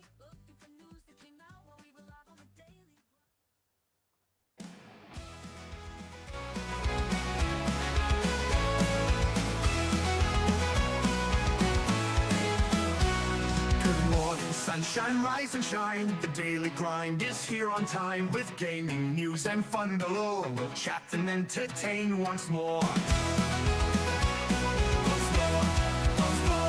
The coffee's hot, the mic is on. Jump in the chat, let's have some fun. From pixels small to stories grand, we bring the magic to your hand. We're nitty tuned in daily, don't you miss? Entertainment wrapped in bliss. From new releases, tips and tricks, the daily grind, your morning fix. Controller ready, headset too. We've got the updates just for you. From late night streams to morning plays, we cover gaming always. Controller ready, headset too. We've got the updates just for you. From late night streams to morning plays, we cover gaming always. Laughs and news, our winning blend. The show with you, our dearest friend. Comments rolling, chats alive. The daily grind, 5-star vibe. Tune in daily, don't you miss? Entertainment wrapped in bliss. From new releases, tips and tricks, the daily grind, your morning fix.